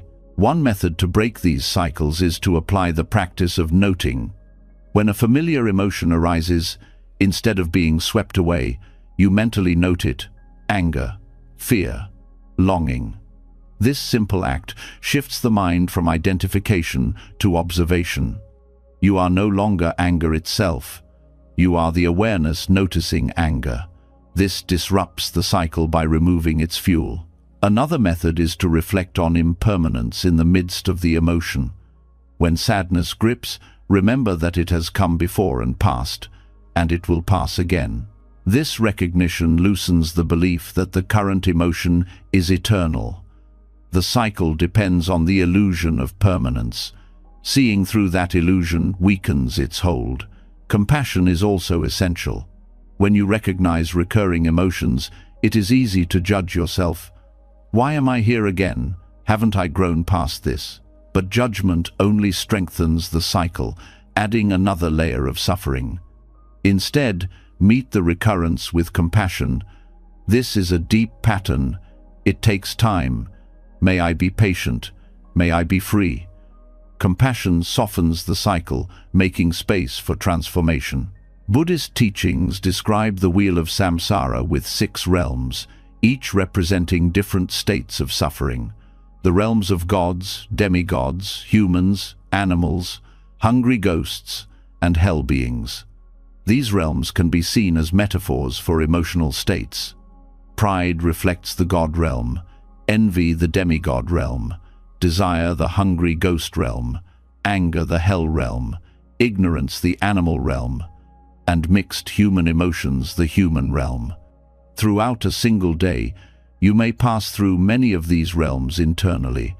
Recognizing them shows how samsara is not only cosmic but also psychological. Liberation begins by refusing to spin the wheel unconsciously. Each time you meet a recurring emotion with mindfulness, compassion, and clarity, you weaken the cycle. Over time, what once felt inevitable begins to dissolve. Anger that once ruled you becomes a brief visitor. Fear that once paralyzed you becomes a passing sensation. Longing that once consumed you becomes an opportunity to reflect on deeper needs. Meditation is the most direct training for this. Sitting quietly, you watch emotions rise and fall without feeding them. At first, the mind will chase after each one, but gradually it learns to rest. The cycles reveal themselves clearly. Irritation becomes boredom, boredom becomes restlessness, restlessness becomes distraction, and then the cycle repeats. By observing without reacting, you begin to see the mechanics of samsara. You see how the wheel turns, and in seeing, you are no longer trapped. Breaking emotional cycles also requires changing conditions. The Buddha taught that everything arises from conditions, and emotions are no different. If you repeatedly place yourself in environments that trigger the same wounds, the cycles will continue. Part of liberation is consciously shifting conditions, choosing healthier relationships, cultivating supportive habits, engaging in practices that nourish rather than deplete. Changing conditions weakens the fuel of recurring emotions. Reflection on karma is helpful here. Each time you react in the same old way, you reinforce the cycle, planting seeds for it to return. Each time you respond differently, even in a small way, you plant seeds for freedom. Over time, these small choices accumulate, and the old patterns lose power. The cycle of rebirth in emotions begins to slow. Silence, as explored before, also supports this process. In silence, cycles become clearer. Without the distraction of constant speech or activity, the recurring patterns rise to the surface. Though uncomfortable, this clarity is a gift. It allows you to see what must be released. Generational aspects also play a role. Many emotional cycles are not only personal but inherited. Recognizing this helps reduce shame. You are not flawed for repeating these patterns. You are carrying echoes of those before you. Through awareness and compassion, you can interrupt the cycle, offering healing not only for yourself, but for your lineage. Ultimately, liberation from samsara in emotions does not mean never feeling anger, fear, or longing again. It means not being bound by them. Emotions will arise, but they no longer dictate your life. You can feel anger without hatred, fear without paralysis, longing without despair. You experience them fully and let them pass, like clouds moving across the sky. As you rest now, reflect on the cycles in your own heart. Notice which emotions return again and again. Recognize that they are not new, that they are part of a wheel. With awareness, compassion, and practice, you can step off that wheel. The cycles of emotional rebirth need not continue endlessly. Liberation is possible, not in some distant life, but here, in this very moment, with this very breath. This is the teaching of samsara in emotions, that the loops of suffering are not eternal prisons, but patterns that can be seen, softened, and released. To recognize the cycle is to weaken it. To meet it with compassion is to transform it. To live with awareness is to step into freedom. And in that freedom, you no longer wander endlessly. You rest in clarity, peace, and the quiet joy of being free. When the cycles of emotional samsara become clearer, the heart begins to soften. You see anger not as an enemy, but as a teacher. Fear not as a punishment, but as a messenger. Longing not as a curse, but as a call to deeper awareness. In that softening, compassion naturally grows. Yet here lies another challenge: how to express compassion without losing yourself. Many confuse kindness with self-erasure, generosity with neglect of one's own needs, compassion with people-pleasing. But Buddhist compassion is not about abandoning your own truth. It is about loving fully while standing firmly. It is warmth with wisdom, kindness with boundaries, a balance that prevents compassion from turning into harm. True compassion arises from clarity, not compulsion. People-pleasing often comes from fear. Fear of rejection, fear of conflict, fear of not being worthy. The actions may look similar on the surface, but the roots are different. In people-pleasing, you give because you are afraid not to. In compassion, you give because your heart is open, and you know it is appropriate. One drains you, the other nourishes both you and the other. Recognizing this difference is crucial for liberation. Boundaries are not barriers against love. They are the structures that allow love to remain healthy. Without them, compassion becomes enabling. You may end up supporting harmful behaviors, tolerating abuse, or sacrificing your well-being in the name of kindness. The Buddha's teaching of the middle way applies here. Too rigid, and you become cold. Too porous, and you become overwhelmed. The balance lies in discernment, offering kindness where it can nurture growth while saying no when it feeds harm. To practice compassion without enabling, you must first know your own motivations. Before acting, pause and ask, is this coming from love or from fear? Am I giving because I truly wish to relieve suffering, or because I am afraid of disapproval? This self-inquiry is a form of mindfulness. It ensures that your actions arise from clarity, not compulsion. Another key is understanding the difference between alleviating suffering and protecting someone from the consequences of their actions. Compassion does not mean shielding others from reality. Sometimes, allowing someone to face the results of their choices is the most compassionate act, because it gives them the chance to grow. Enabling, by contrast, keeps them stuck. For example, giving endless money to someone trapped in addiction may feel kind, but it prevents them from confronting their pain. Compassion would instead mean offering support for recovery, even if it means saying no to requests that perpetuate harm. This discernment requires courage. Many fear that setting boundaries makes them selfish or unkind. But selfishness arises from attachment to self-interest, while boundaries arise from wisdom about what supports growth. Saying no to harm is not rejection, it is love expressed in a deeper form. The Buddha himself set boundaries, refusing to engage in fruitless arguments or to indulge harmful behavior.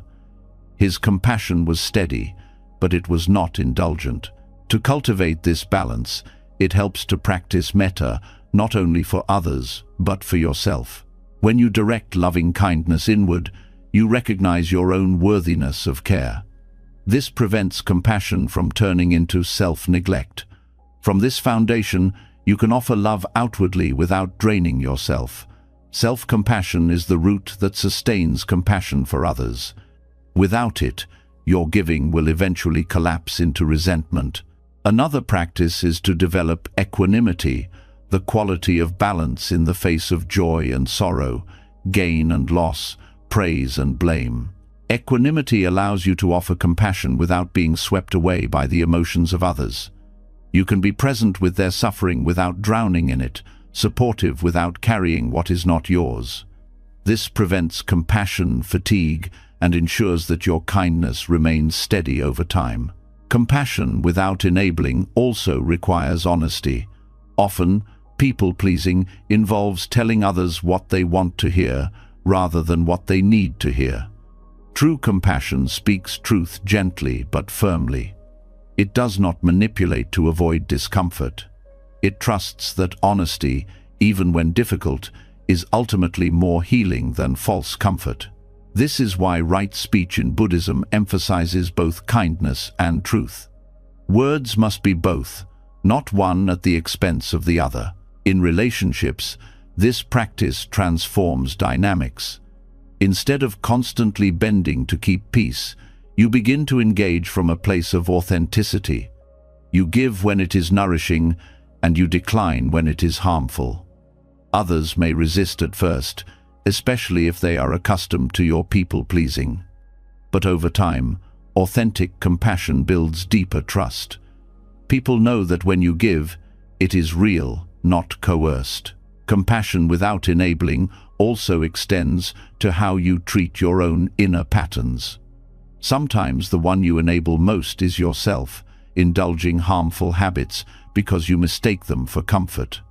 Here too, compassion means setting boundaries. Meeting your craving with kindness does not mean feeding it endlessly. It means understanding its root and guiding yourself toward healthier expression. In this way, boundaries are not only external but internal. The practice can be deepened through meditation on compassion itself. Visualize someone you care about who is suffering. Wish them peace, but also reflect what action would truly support their well-being. Then visualize yourself and ask the same. In this dual reflection, you train the mind to see that compassion must be balanced, that love must be both tender and wise. Stories from Buddhist tradition often illustrate this principle.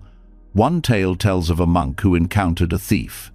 Instead of fighting or indulging him, the monk offered him food but refused to allow further theft.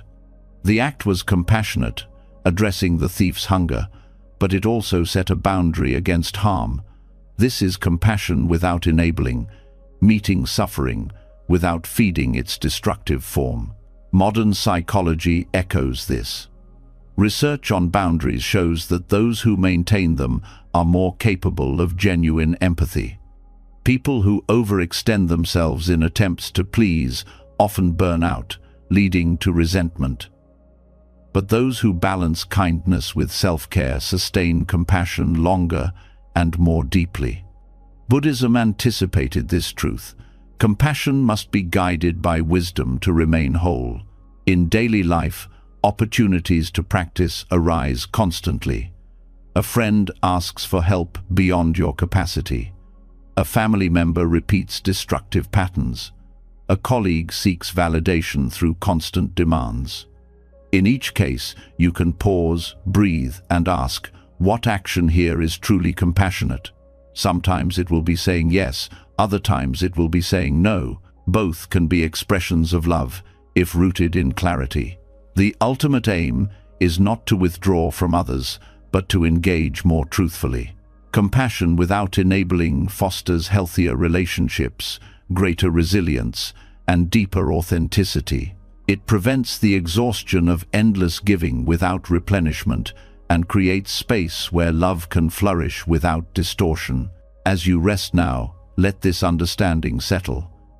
Compassion is not weakness, and boundaries are not cruelty.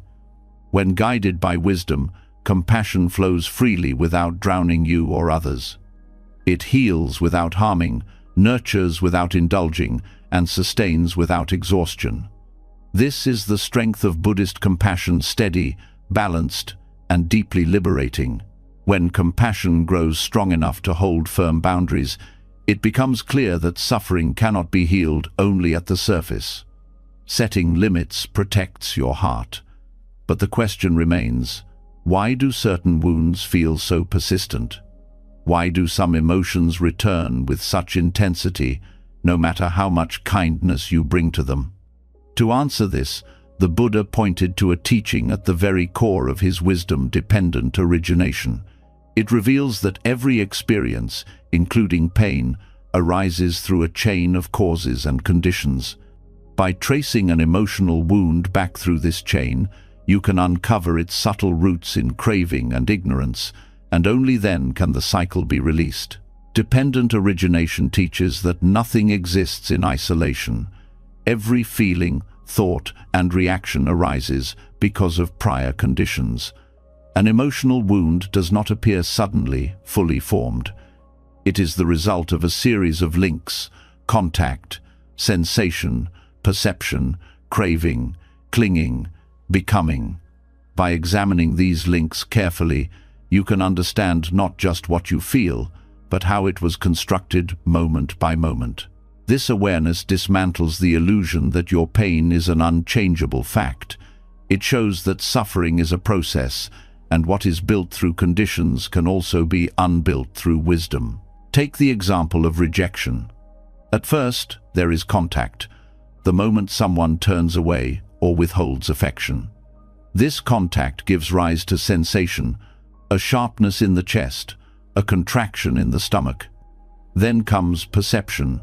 The mind interprets the sensation as abandonment, recalling past moments of being unwanted. Next arises craving, the desperate wish for acceptance, for proof of worth. From craving comes clinging, the stories the mind repeats endlessly: I am not enough, I will always be alone. That clinging solidifies into becoming, the sense of self identified with rejection, shaping how you relate to others in the future. What felt like a single wound is revealed as a chain of events. Seeing this chain with clarity loosens its grip. Ignorance is the beginning of the chain.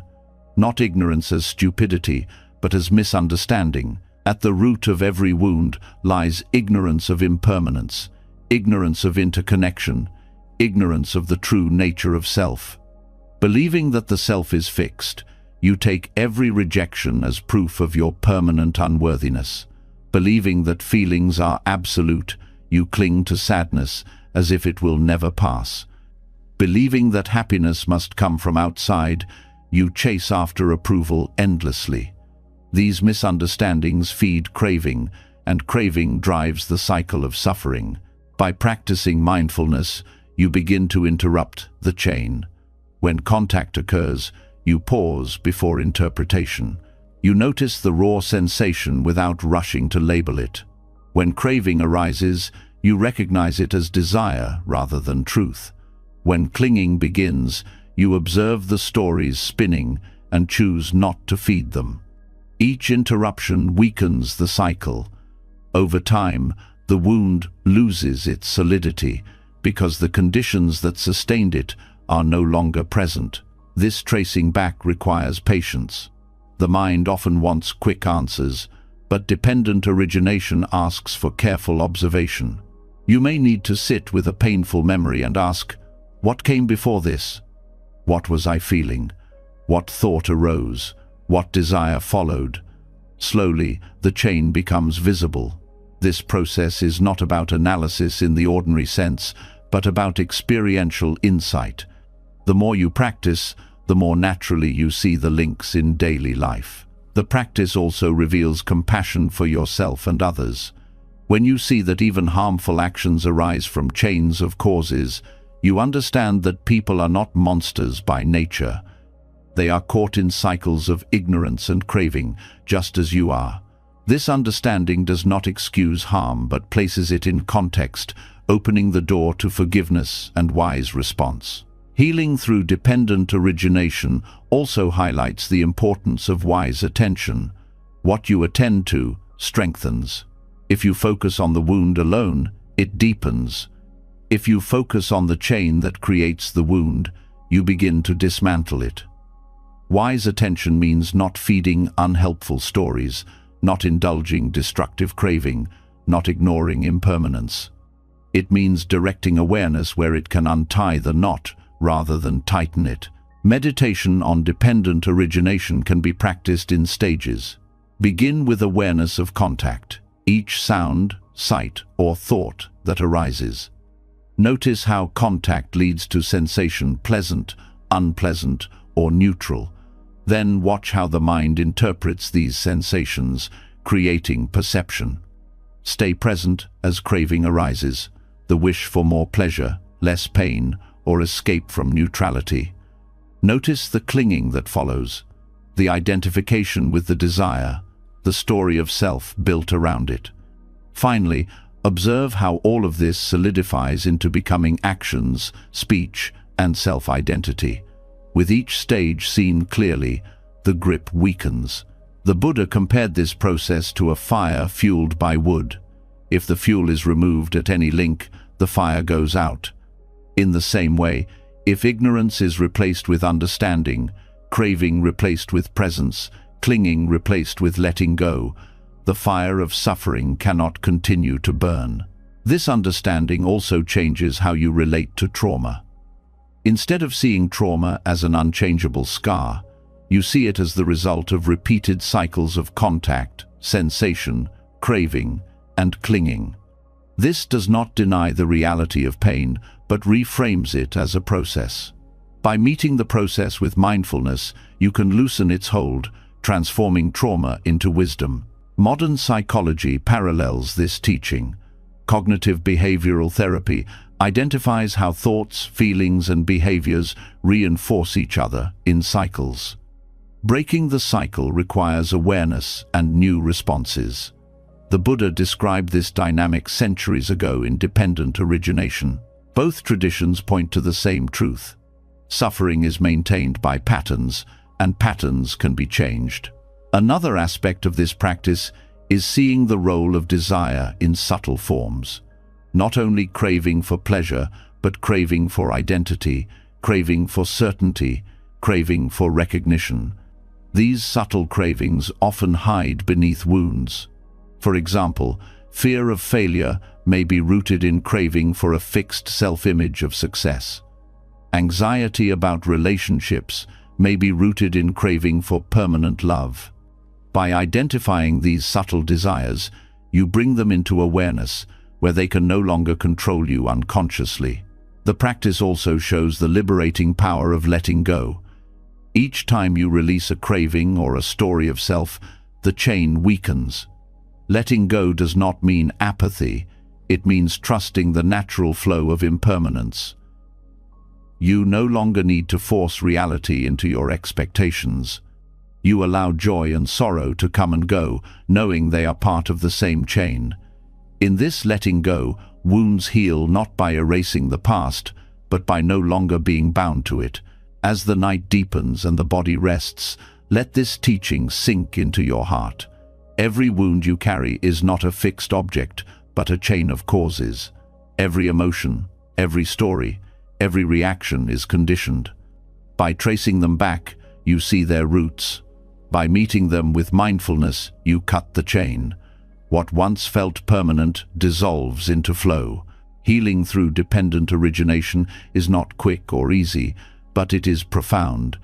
It transforms suffering from a prison into a path. Each wound becomes an invitation to look deeper, to uncover ignorance, to release craving, and to awaken to the freedom that lies beneath. In this way, the very patterns that once bound you become the keys to liberation. When the chain of dependent origination is traced, and the roots of craving and ignorance are exposed, the mind becomes clearer. Yet clarity alone is not always enough. Emotions, even when understood, often linger in the body. They create heaviness in the chest, tension in the shoulders, restlessness in the breath. Insight may free the mind, but the body still carries the residue. This is why practice must also be lived physically. Among the simplest yet most overlooked methods is walking meditation. The act of placing one foot in front of the other with full awareness has the power to ground emotions, to reset energy, and to bring balance where thought alone cannot reach. Walking meditation is often underestimated because it appears so ordinary. People expect transformation to come from silence on a cushion or profound philosophical reflection. Yet the Buddha himself taught walking as one of the 4 noble postures of meditation, equal to sitting, standing, and lying down. Walking with awareness is not a lesser practice. It is a doorway into presence that connects mind and body, earth and breath, movement and stillness. When emotions feel stuck, walking meditation provides release. The steady rhythm of steps engages the body, giving restless energy a channel. Instead of turning inward endlessly, the mind meets the sensation of each foot touching the ground. The weight transfers, the muscles shift, the breath aligns with the movement. Slowly, the emotional turbulence that once felt unbearable begins to dissolve into rhythm. The body becomes an anchor, reminding you that you are here, in this moment, not trapped in the past or future. Walking meditation is particularly effective for emotions that create agitation, anxiety, frustration, restlessness. Sitting still during such states may intensify them, like pressing on a wound. But walking channels the energy without repression. The body moves, the mind observes, and the storm begins to settle. Each step becomes both an outlet and a return to presence. The practice begins simply. Choose a path, short or long, and walk slowly, with attention on each step. The focus is not on reaching a destination but on experiencing the movement itself. You can coordinate breath with steps, inhaling for a few, exhaling for a few. This natural synchronization steadies both body and mind. Over time, emotions that felt overwhelming begin to loosen. What was stuck begins to flow. Grounding is another gift of walking meditation. Emotional pain often lifts you out of the body into spirals of thought. You replay conversations, rehearse arguments, ruminate on wounds. Walking interrupts this. The pressure of feet against the earth, the sensation of balance shifting with each step, draws awareness back into the body. This grounding reconnects you with reality beyond thought. The earth beneath your feet becomes a teacher, steady, supportive, unchanging beneath constant movement. There is also a symbolic power in walking meditation. Each step becomes a letting go. With every exhale, you release a little of the weight carried in the heart. With every inhale, you take in stability and clarity. The forward motion mirrors inner progress, moving through suffering instead of being paralyzed by it. Even in the smallest space, walking becomes a pilgrimage of healing. This practice also connects to the teaching of impermanence. As you walk, each step arises and passes. No step can be repeated, no moment recaptured. Walking meditation trains the mind to accept this truth, not as theory but as experience. Emotions, like steps, arise and pass. Nothing is fixed. This embodied realization helps dissolve attachment to pain. Modern research supports these insights. Studies show that mindful walking reduces stress, regulates emotions, and improves overall well-being. The physical act of walking stimulates circulation, balances the nervous system, and promotes calm. Combined with mindfulness, it becomes not just exercise, but medicine for the heart and mind. One of the strengths of walking meditation is its accessibility. You do not need special conditions or long hours. It can be practiced in a hallway, a garden, or even on the way to work. Every step can become an act of awareness. This makes it especially helpful for those whose emotions erupt in daily life outside formal meditation. A short mindful walk can reset the mind in moments of stress, preventing cycles of reactivity. Walking also cultivates patience. Unlike rushing to a goal, walking meditation slows the pace deliberately. It invites you to rest in each step without hurry. For those caught in the constant drive of modern life, this slowness is radical. It teaches that healing does not require racing forward, but arriving fully in the present. Another benefit lies in the integration of breath and movement. When emotions are intense, the breath often becomes shallow or erratic. Walking meditation restores its rhythm. Inhalation and exhalation align naturally with the steps, creating harmony between inner and outer movement. This balance soothes the nervous system and opens space for clarity to return. The practice also nurtures gratitude. As you walk slowly, you notice details usually missed: the texture of the ground, the play of light, the sensation of air. These small observations awaken appreciation. Gratitude shifts the emotional field, making room for joy even in the midst of pain. In Buddhist tradition, monks often practiced walking meditation between long periods of sitting. They knew that stillness and movement must balance each other. Too much stillness can stagnate, too much movement can scatter. Walking bridges the two. It refreshes the mind while keeping awareness steady. For emotional healing, this balance is essential. Walking meditation can be adapted for specific emotional states. For anger, walk with awareness of each step, softening the ground beneath you, releasing heat with every exhale. For sadness, walk gently, allowing the rhythm to cradle the heart, breathing in comfort and breathing out heaviness. For anxiety, walk slowly, grounding each step firmly, reminding yourself of stability in the present moment. Each adaptation tailors the practice to the wound that needs healing. There is also a communal dimension. Walking meditation practiced with others creates shared silence and presence. The rhythm of many feet moving together generates a collective field of calm. In difficult times, walking in community can magnify healing, showing that you are not alone in your suffering. The shared steps weave connection without words. Walking meditation also supports insight. As the mind settles into rhythm, thoughts quiet, and deeper understanding arises naturally. Problems that seemed tangled may loosen. Emotional knots may reveal their roots. Unlike forced thinking, insight in walking meditation arises organically, like clarity after a storm. In daily life, this practice can prevent emotional buildup. Instead of waiting for emotions to overwhelm you, short mindful walks throughout the day allow continual resetting. Even a few mindful steps between tasks can shift the energy, clearing residue before it hardens. Walking becomes not only a practice for crisis, but a habit of maintenance, keeping the mind light and clear. As the night deepens, let this truth settle. Healing is not always found in complex methods. Sometimes it is in the simplest act, repeated with awareness. One step, then another. Breath in, breath out. The body moving, the mind observing, the heart releasing. Walking meditation may appear ordinary, but it holds extraordinary power. It grounds, it resets, it frees. To walk mindfully is to return to yourself with each step. It is to remind the heart that suffering is not permanent, that energy can flow again, that peace is as close as the ground beneath your feet.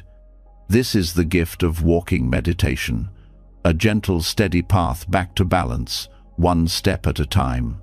When the steady rhythm of walking meditation begins to release the heaviness carried in the body, another truth rises quietly from within. Even in the deepest mud, something pure can grow. The body finds calm in steps, but the heart still asks, how can pain itself become strength? How can trauma, grief, or hardship be more than scars? In the Buddhist tradition, the answer is often given through a symbol so simple yet profound that it has endured for centuries: the lotus. The Lotus Sutra speaks of resilience not as escape from mud, but as the ability to bloom unstained within it. This image holds the key to transforming suffering into clarity, a reminder that adversity itself can become the ground of awakening. The lotus does not reject the mud, it rises through it. Without mud, no lotus could exist. Trauma and suffering, in the same way, are not obstacles that disqualify you from peace. They are the very conditions that make clarity possible. Pain cracks open the heart, forcing awareness to deepen, compassion to expand, wisdom to ripen. Just as the lotus turns murky water into nourishment for its bloom, human beings can turn experiences of difficulty into sources of resilience. The transformation is not automatic. It requires conscious practice, but the possibility is always present. Resilience in Buddhism is not mere survival or stubborn endurance. It is the ability to remain clear and compassionate in the midst of suffering. Trauma often distorts perception, filling the mind with fear, shame, or despair. The Lotus Sutra's teaching shows another way: to see suffering as a teacher, to treat adversity as a field for growth. Resilience here is not hardening against pain, but softening into it without being destroyed. It is flexibility, like a reed that bends with the wind rather than breaking. The lotus metaphor reveals a deep truth about healing.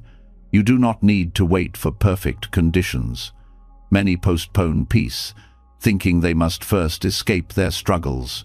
But the lotus teaches that clarity can arise right where you are, in the very circumstances you wish to avoid. Mud does not prevent the bloom, it enables it. Trauma can feel like mud weighing you down, but when approached with awareness, it becomes the soil from which strength grows. This transformation begins with acceptance. Just as the lotus root takes nourishment from the mud without resisting it, resilience grows when you stop denying your pain. Denial freezes trauma in place. Facing it with honesty allows the process of change to begin. Acceptance does not mean approving of what happened.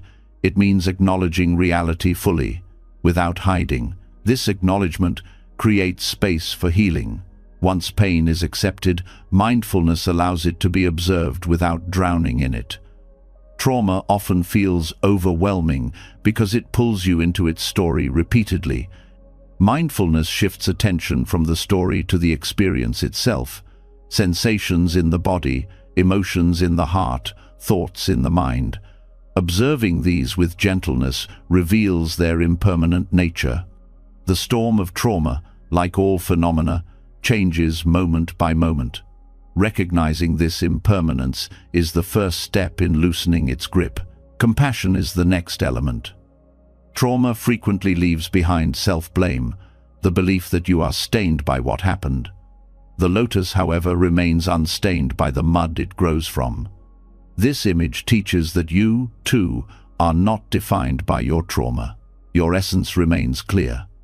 Compassion toward yourself begins to wash away the illusion of permanent damage. Each act of kindness toward your wounded self reinforces the truth that healing is possible. Resilience also comes through meaning.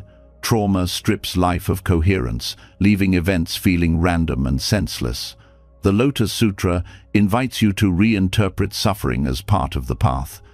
Not as punishment, but as an opportunity to awaken qualities like patience, strength, and empathy. When suffering is given meaning, it loses some of its power to crush. The mud becomes not a weight, but a nutrient. Another dimension of the lotus teaching is patience. The lotus does not bloom overnight. It takes time to rise through mud and water. Trauma, too, requires patience. The urge to rush healing only creates frustration. Resilience means staying with the process, trusting that growth is occurring even when unseen. Each moment of mindfulness, each act of compassion, each step forward is part of the slow rise toward clarity. Community also plays a role in this resilience. Just as a pond holds many lotuses rising together, healing is often supported by others. Trauma isolates, convincing you that you are alone. But in reality, others also carry mud. Others also strive to bloom. Sharing your pain, receiving support, and witnessing the resilience of others all strengthen your own. Compassion flows both ways in such communities, creating collective resilience. The lotus metaphor also challenges the belief that resilience means erasing the past. The flower does not pretend the mud never existed. It grows because of it. Healing does not require forgetting or erasing trauma. It requires transforming your relationship to it. The memory may remain, but its meaning changes. It becomes a source of wisdom rather than a source of bondage. Resilience further involves balance between vulnerability and strength. The lotus is delicate yet enduring, exposed above water but rooted below. Trauma survivors often swing between extremes of closing off or being overwhelmed. The lotus teaches integration, remaining open to life while staying grounded in stability. This balance is cultivated through meditation, self-care, and the steady practice of awareness. Science echoes these teachings. Studies on post-traumatic growth show that many who endure hardship later report greater appreciation for life, deeper relationships, and stronger inner strength. This does not glorify trauma but affirms the possibility of transformation. The Lotus Sutra method reflects this truth. Out of suffering can come clarity and resilience. Practical exercises help anchor this resilience. In meditation, visualize a lotus rising from mud, each breath lifting it higher until it blooms in sunlight. Let this symbolize your own capacity to rise through pain. In daily life, when you encounter difficulty, remind yourself, this is mud, and mud can nourish growth. Such reminders shift perspective, turning obstacles into opportunities. Another practice is journaling with the lotus as a guide. Write about the mud in your life, the hardships, traumas, and struggles. Then reflect on the qualities that grew because of them: strength, empathy, patience. This practice reframes suffering, showing how it contributed to growth rather than only destruction. Resilience is not the absence of scars, but the ability to carry them with grace. The lotus may bear the memory of mud, but it opens to the sun without shame. You, too, can carry your past without letting it define you. Trauma may mark your journey, but it need not dictate your future. Through mindfulness, compassion, patience, and meaning, resilience blooms. As you rest now, let the image of the lotus settle in your heart. Feel the mud of your life not as an enemy but as soil for growth. Know that within you lies the same capacity to bloom unstained, to rise through adversity into clarity. The lotus does not ask for different conditions, it blooms where it is. You too can bloom here, in this life, in this very moment.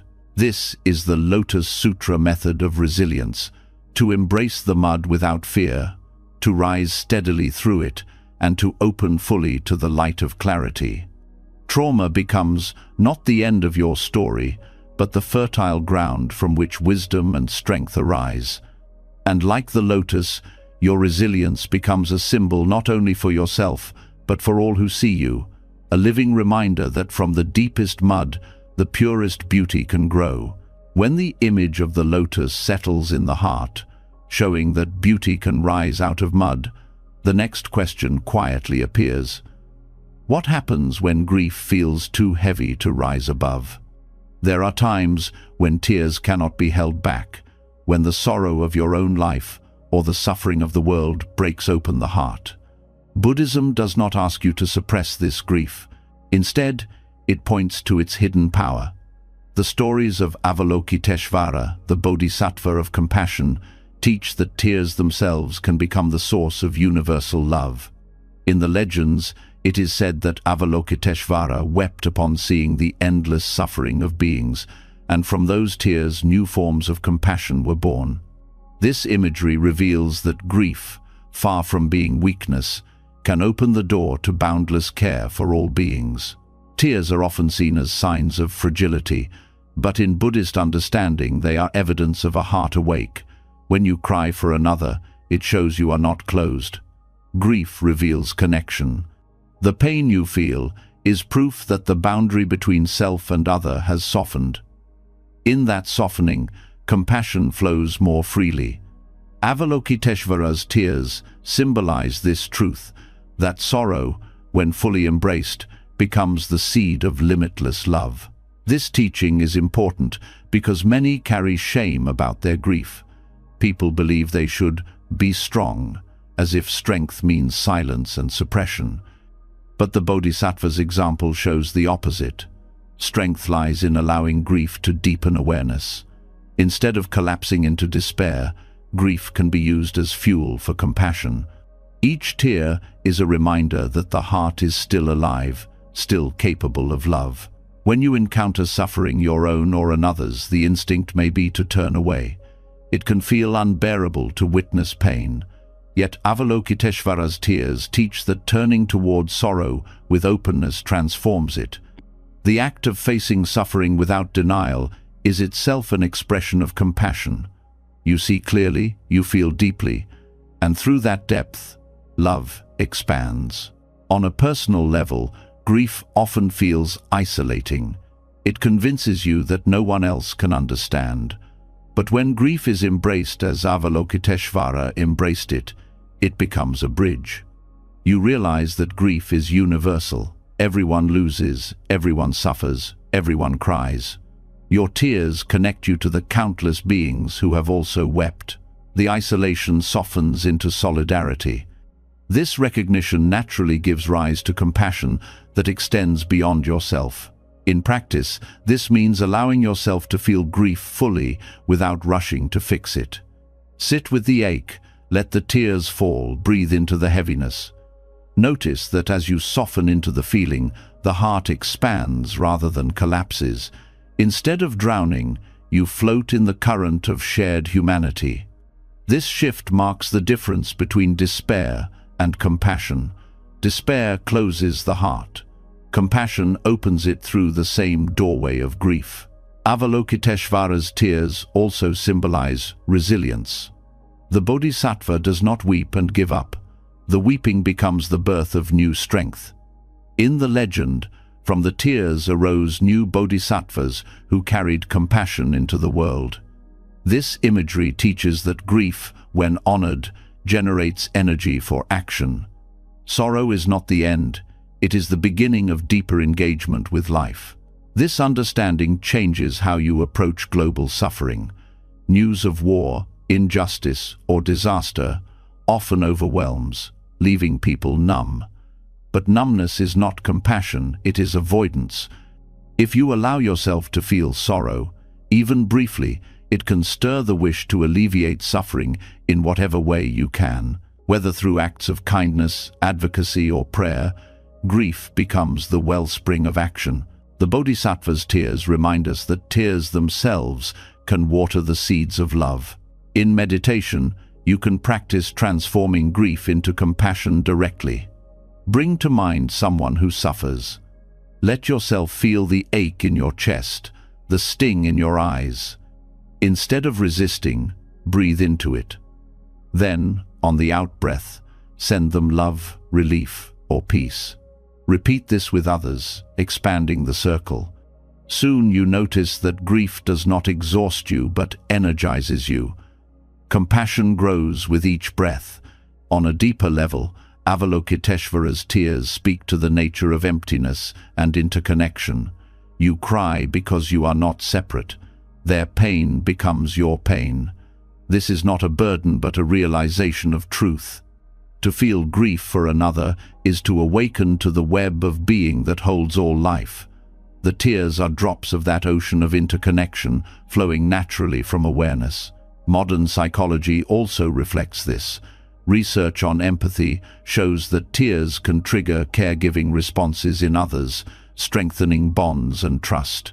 Grief shared openly often leads to deeper connection. Suppressed grief, by contrast, isolates and hardens. Avalokiteshvara's tears symbolize what science confirms.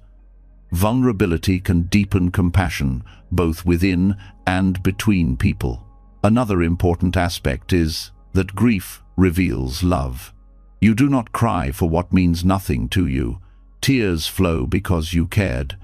This means that grief is not separate from love, but its shadow. The deeper the love, the deeper the grief. When understood this way, grief is honored rather than feared. It shows that love was real, that connection mattered, and from this recognition, universal love naturally expands. In family life, grief may arise from loss, estrangement, or disappointment. By meeting it with Avalokiteshvara's compassion, you can avoid passing pain forward. Instead of hardening or withdrawing, you allow grief to open you to gentleness. You break the chain of inherited pain by transforming it into kindness. The tears you shed become water for the seeds of healing in future generations. Practicing with grief also requires balance. It is possible to drown in sorrow if mindfulness is absent. The Bodhisattva's tears teach not collapse, but transformation. You allow the feeling fully, but you hold it in awareness. The awareness is what keeps the heart open rather than closed. This balance turns grief into compassion rather than despair. There is also an invitation here to trust your tears. Many people apologize when they cry, as if it were shameful. But Avalokiteshvara's story honors tears as sacred. When you cry for others, you participate in the Bodhisattva path. When you cry for yourself, you are still expressing compassion because you are a being worthy of care. Trusting your tears means trusting the heart's natural wisdom. The Bodhisattva's tears are also reminders that compassion is inexhaustible. Just as water flows endlessly, love can be renewed endlessly. Grief may seem to deplete you, but when transformed into compassion, it replenishes itself. This is why Avalokiteshvara is often depicted with 1,000 arms. Compassion multiplies, reaching everywhere.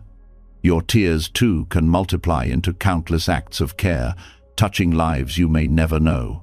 As the night deepens, let this truth take root in your heart. Grief is not the enemy of compassion, but its companion. The tears you shed are not signs of weakness, but of awakening. Through them, you are connected to every being who has ever suffered. Through them, you learn that love can expand without limit. Avalokiteshvara's tears invite you to stop resisting sorrow and to let it teach you. Let grief soften your heart, not harden it.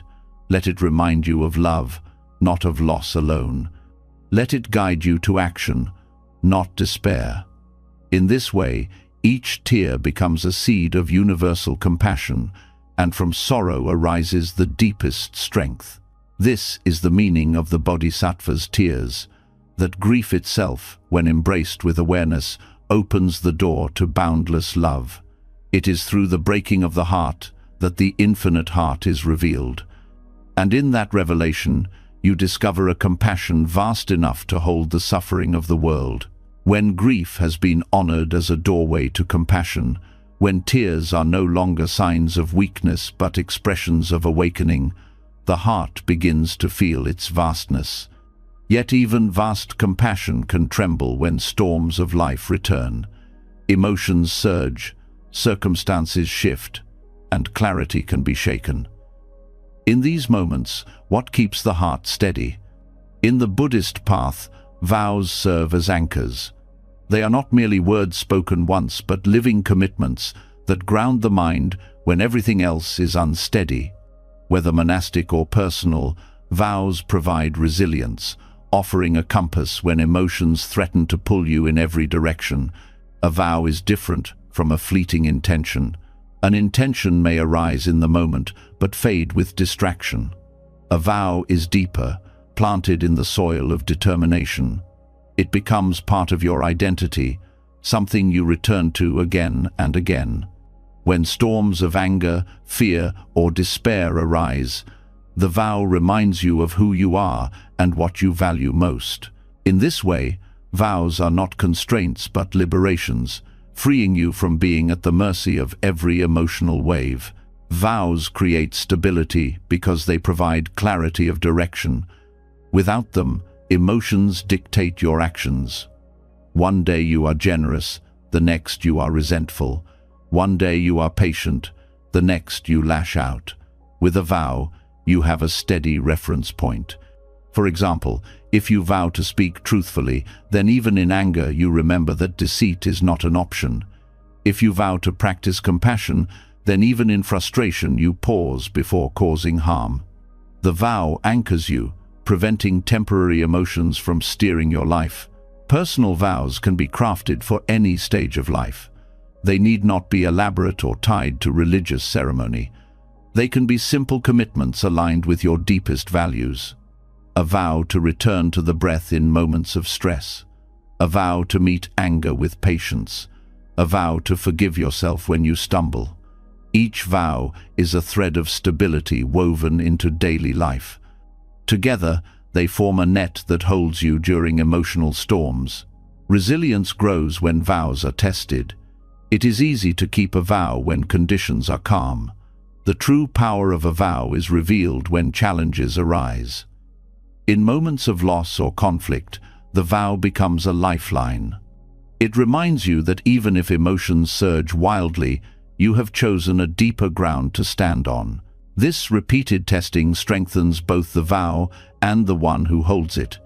Like a tree whose roots deepen in strong winds, your resilience grows as you uphold your vows through difficulty. The act of taking a vow also transforms identity. When you declare, even silently, "I commit to compassion," you reshape your sense of self.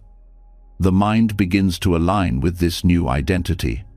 Over time, the vow becomes less an external rule and more an internal truth. You no longer force yourself to act kindly. You recognize yourself as someone who values kindness. This integration brings profound stability because it reduces the gap between who you want to be and how you act. Vows also reduce inner conflict. Much suffering arises from indecision. Should I act on this impulse? Should I resist? Should I compromise? A vow simplifies the choice.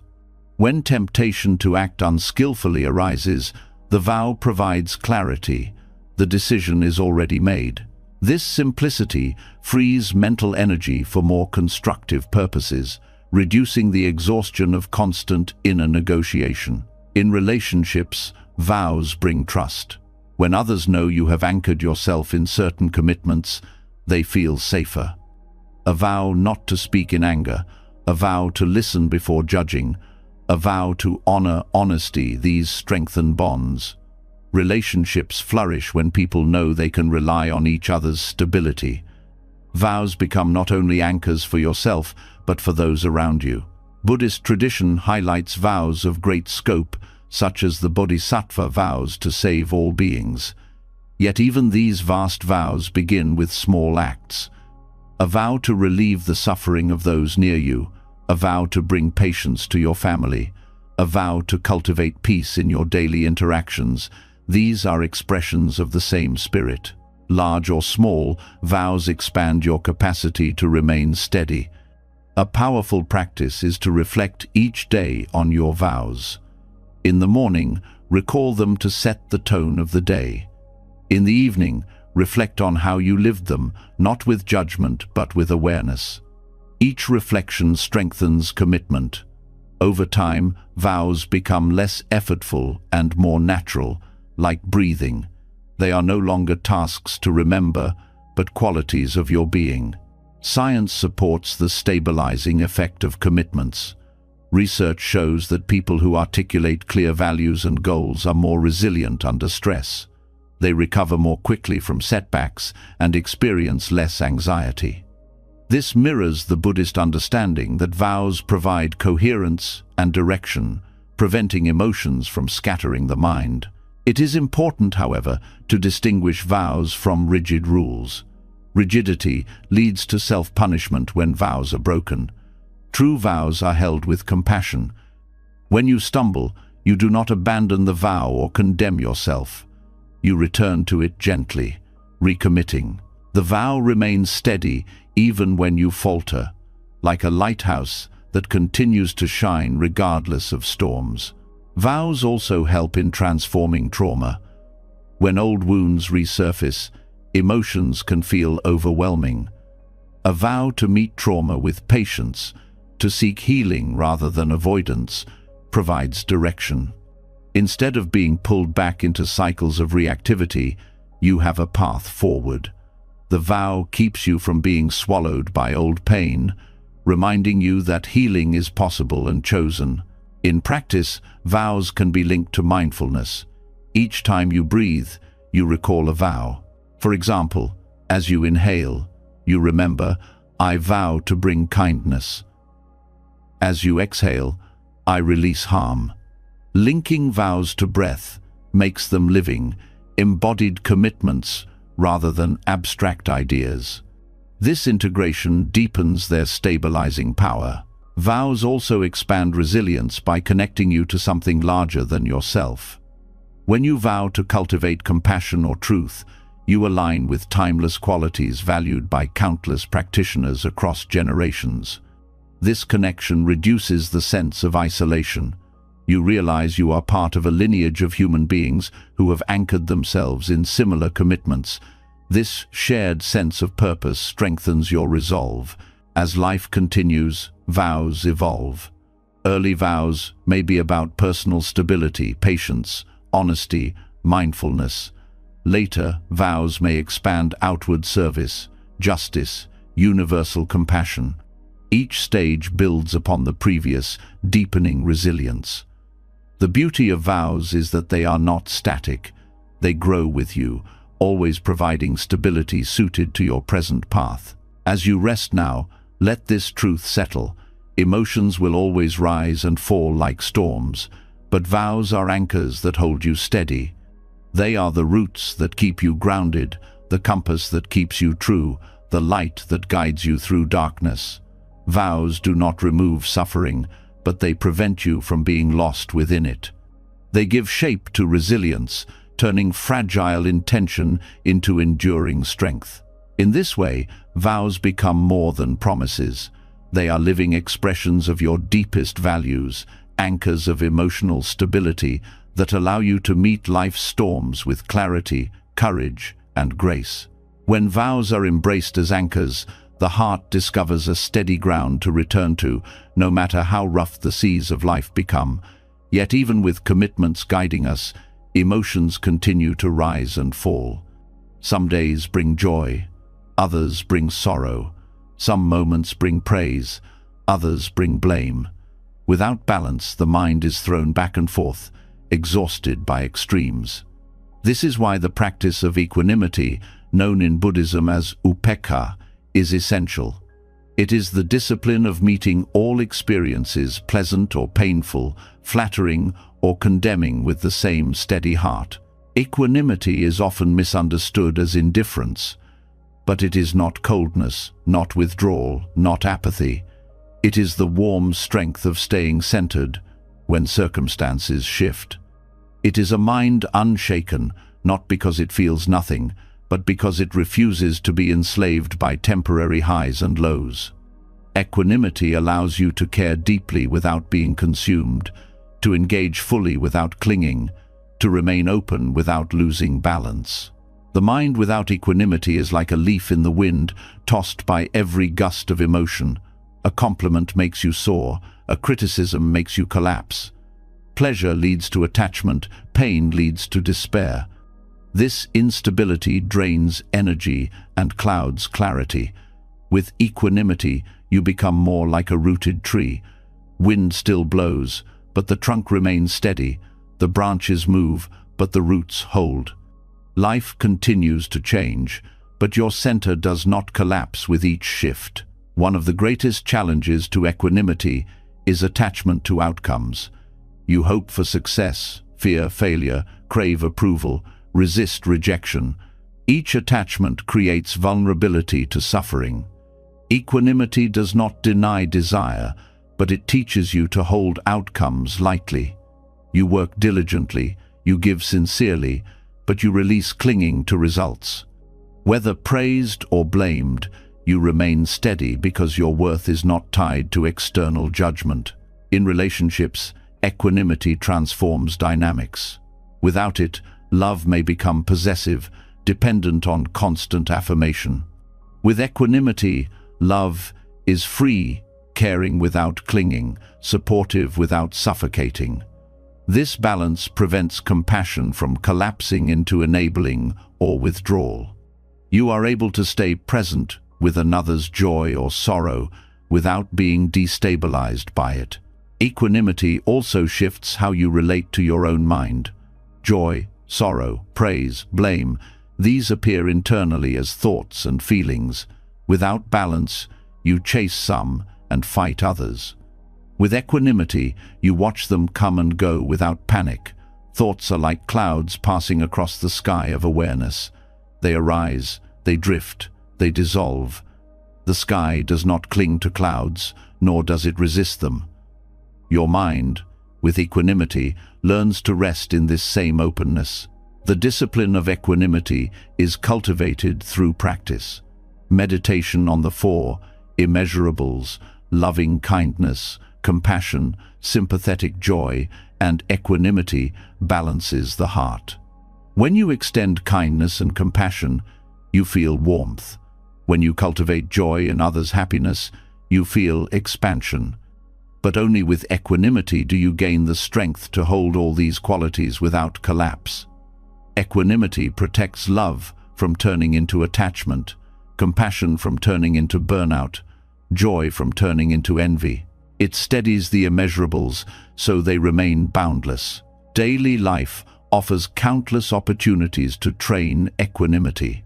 When praised, notice the warmth, but remind yourself, this too is impermanent. When criticized, notice the sting, but remind yourself, this too will pass. When joy arises, savor it without clinging. When sorrow arrives, hold it without despair. Each moment becomes practice in staying steady amidst change. Over time, balance grows stronger, like a muscle strengthened through repeated use.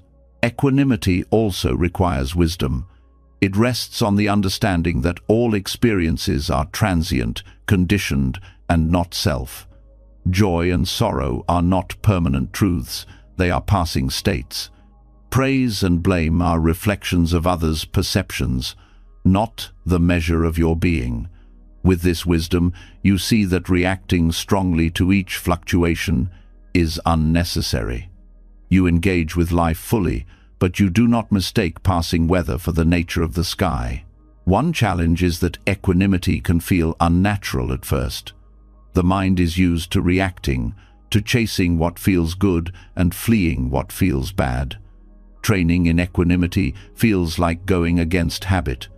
But just as physical training strengthens the body, this mental training strengthens the heart. Each time you remain steady in the face of extremes, you deepen resilience. Modern psychology echoes this. Research on emotional regulation shows that balance leads to greater well-being, resilience, and clarity of decision-making. People who maintain equanimity are less prone to anxiety, depression, and burnout. They are better able to adapt to stress and to sustain compassion without exhaustion. These findings align with what Buddhism has taught for centuries. Balance of mind is not luxury but necessity for liberation. Equanimity also deepens compassion. Without it, compassion risks becoming overwhelming. When faced with another's suffering, you may absorb it until you collapse. Equanimity allows you to stay open-hearted while remaining grounded. You care deeply, but you do not drown. This balance enables compassion to be sustained over time, making it stronger, not weaker. Another dimension is equanimity toward yourself. Self-criticism and self-praise are equally unstable. One moment you feel superior, the next inferior. Equanimity teaches you to meet both with the same balance. You acknowledge mistakes without self-hatred. You recognize successes without arrogance. This steadiness frees you from the endless cycle of self-judgment, creating space for genuine growth. Equanimity also plays a role in spiritual practice itself. Progress on the path is not linear. Some days bring clarity, others confusion. Some meditations feel deep, others restless. Without equanimity, you grow attached to progress and despair at setbacks. With equanimity, you accept both as part of the path. This acceptance sustains practice over the long term, preventing burnout and disappointment. Practical exercises for equanimity include mindfulness of breath and body. Each inhale and exhale rises and falls. Noticing this impermanence trains the mind to accept change. Another practice is repeating phrases such as, "I will meet joy and sorrow with balance. I will meet praise and blame with steadiness." These phrases remind the heart of its commitment to equanimity, strengthening resolve. In relationships, equanimity may be practiced by listening without immediately reacting. When praised, simply thank the person without clinging. When criticized, listen for any truth without collapsing. When others are joyful, share in their happiness without envy. When others are suffering, stay present without drowning in their pain. This balance makes you a source of stability for those around you. Equanimity also brings freedom. Without it, you are enslaved by circumstances, constantly pushed and pulled. With it, you gain independence, not from life, but from reactivity. You remain fully engaged, yet inwardly free. This freedom allows you to live with greater authenticity, guided by values rather than impulses. As the night deepens, let this truth rest in your heart. Life will always bring joy and sorrow, praise and blame, gain and loss. You cannot control the winds, but you can root yourself in balance. Equanimity is not indifference, but the steady strength to remain open, no matter what comes. It is the discipline that keeps the heart free, the clarity that keeps compassion alive, the balance that transforms storms into teachers. This is the discipline of equanimity. To meet every rise and fall with the same steady gaze, to remain rooted in wisdom and compassion while the world turns. It is not escape from life, but full presence within it, unshaken and free. When the mind is trained in equanimity, the waves of joy and sorrow, praise and blame no longer drag you into extremes. Balance becomes your foundation. Yet even with balance, wounds from the past and fears of the future can still color perception. The present moment is often overshadowed by memories that cling or anxieties that press forward. To heal more deeply, the Buddhist path invites you to see through time itself, to look back at the self you once were, to look forward to the self yet to come, and to recognize that none of these selves are fixed. Emotional wounds, no matter how heavy, are not eternal truths. They are conditions that change, like all things. The mind tends to freeze painful moments into permanent identities. A harsh criticism becomes, "I am worthless." A betrayal becomes, "I will never trust again." These statements feel timeless, as if carved into stone. But when you contemplate the flow of time, you realize they are only snapshots. The self that was criticized is not the self who stands here now. The pain that felt eternal has already shifted countless times. By widening perspective across time, wounds lose their solidity. Looking into the past, you see that your identity has always been fluid. The child you once were, the adolescent, the adult in different phases, each was shaped by conditions, and each gave way to the next. None of them lasted, yet each felt real in the moment. This reflection reveals that your current sense of self, wounded or not, is also transient. The me you feel today will shift again, just as all former versions did. This realization loosens the grip of pain, showing it to be a passing state rather than a fixed identity. Future contemplation extends this insight. You imagine the self you may become older, wiser, perhaps more peaceful. This is not fantasy, but recognition of potential. Just as you changed from the past, you will change again. The wounds of today may become tomorrow's lessons. By contemplating the self you could grow into, you plant seeds of healing. You begin to align choices with the future you wish to embody, rather than staying trapped in the shadow of the past. This practice reveals the impermanence of wounds. They feel permanent only when viewed in isolation, but when placed within the continuum of time, they shrink into moments. A heartbreak that once seemed unbearable becomes a memory softened by years. A failure that crushed your confidence becomes a story you tell with humor. What feels overwhelming today will not hold the same power forever. By remembering this, you find patience and hope. Seeing through time also deepens compassion. When you look at your past self, you may feel tenderness for the younger you who struggled. Instead of harsh judgment, you offer kindness. You were doing your best with what you knew. This compassion for the past self extends naturally to others. Just as you can forgive your younger self for not knowing better, you can forgive others who act from ignorance. Everyone is caught in the flow of time, learning as they go. This perspective also heals fear of the future. Anxiety often arises from imagining a fixed, catastrophic outcome. You believe, "I will always feel this way," or "my future will be ruined." But by reflecting on the fluidity of self, you see that no single future is inevitable.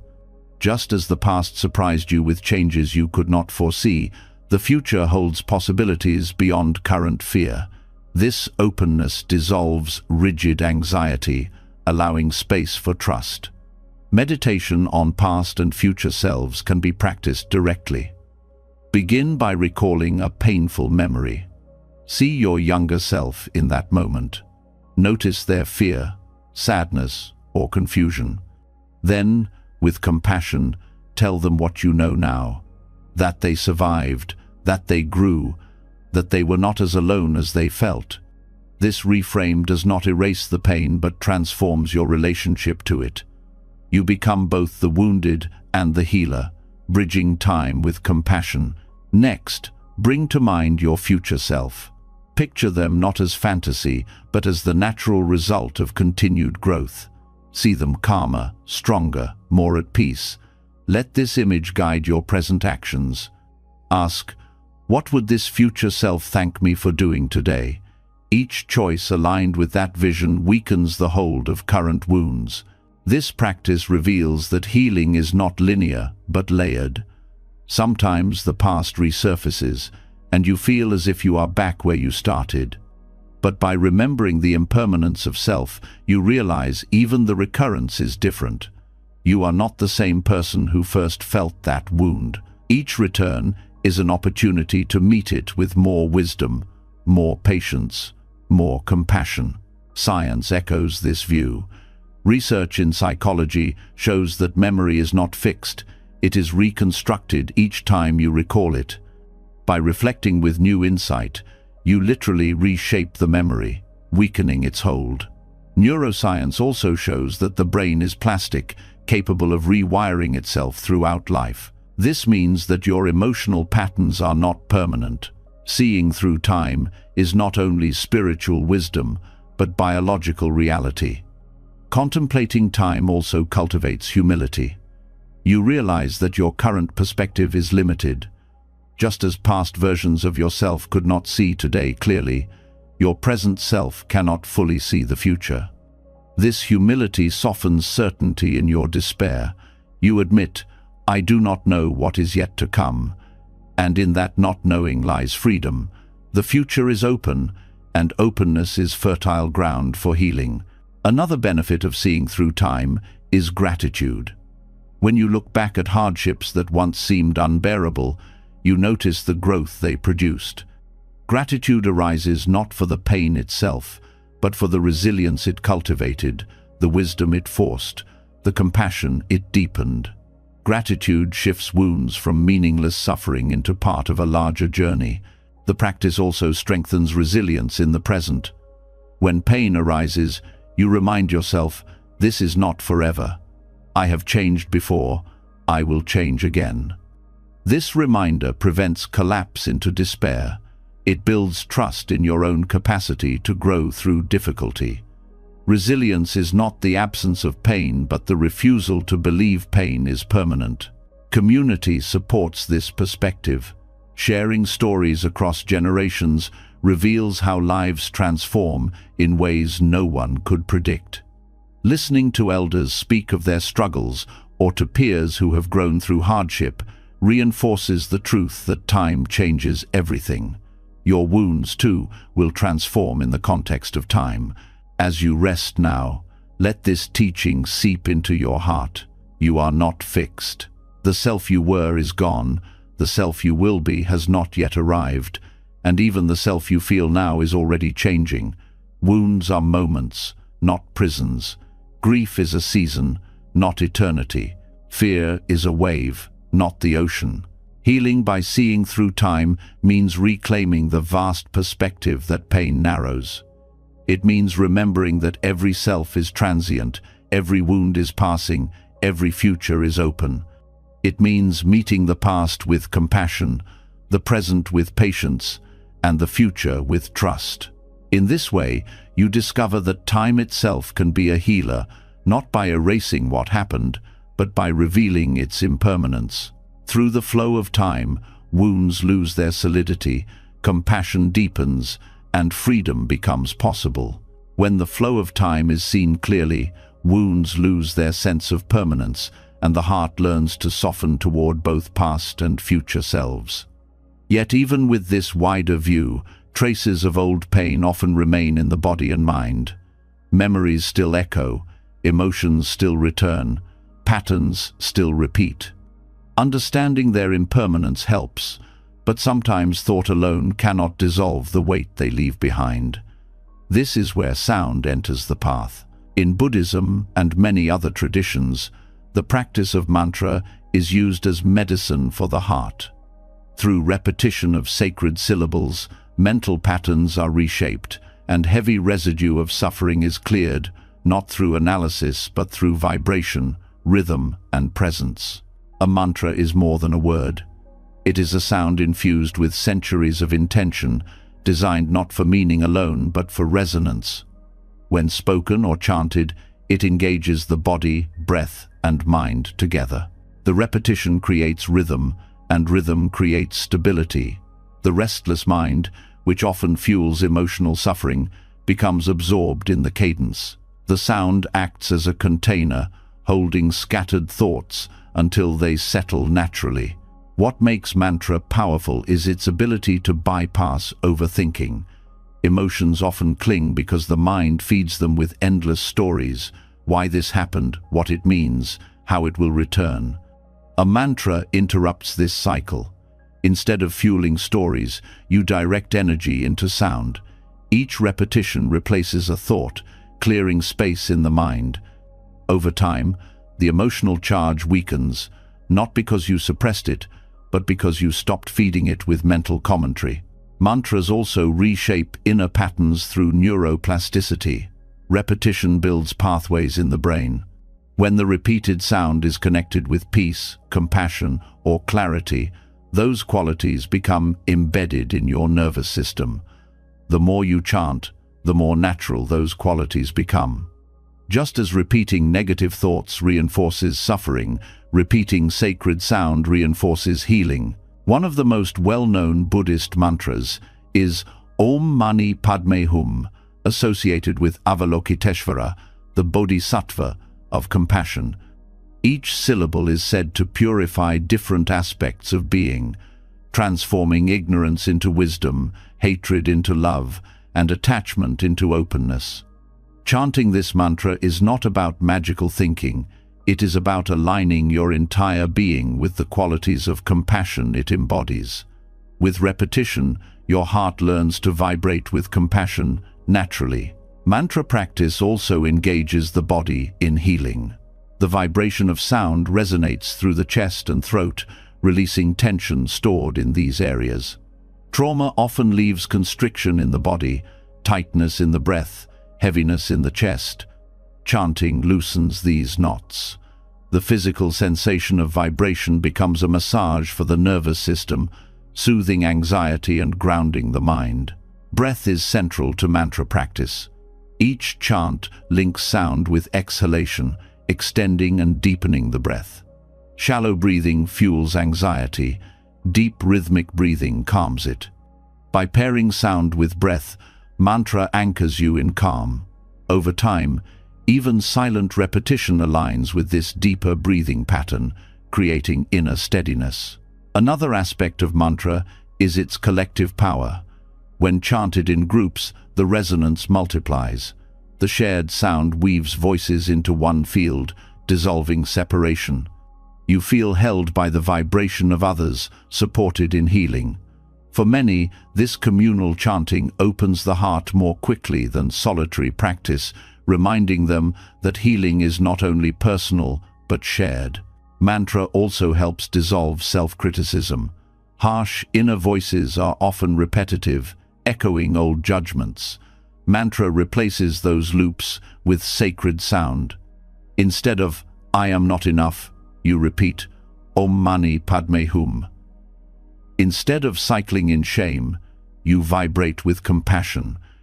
Over time, the old inner voices lose dominance, replaced by resonance that heals rather than harms. This practice is flexible. Mantras can be spoken aloud, whispered, or repeated silently. Each method carries benefit.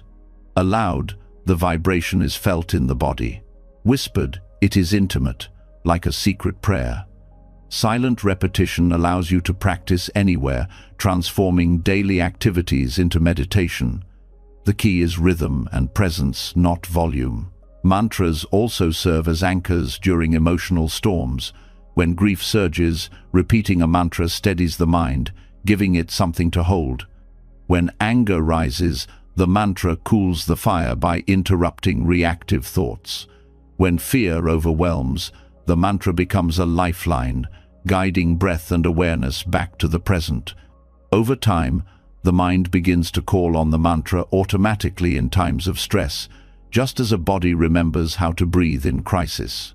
The transformative power of mantra is linked to intention. Sound without awareness becomes mechanical. But when each repetition is infused with sincerity, the mantra becomes alive. Intention gives the sound its healing power. Chanting Om Mani Padme Hum while calling forth compassion for yourself and others reshapes both heart and mind. Different mantras carry different qualities. Some are for peace, others for protection, others for clarity. Choosing a mantra aligned with your current need allows healing to be personalized.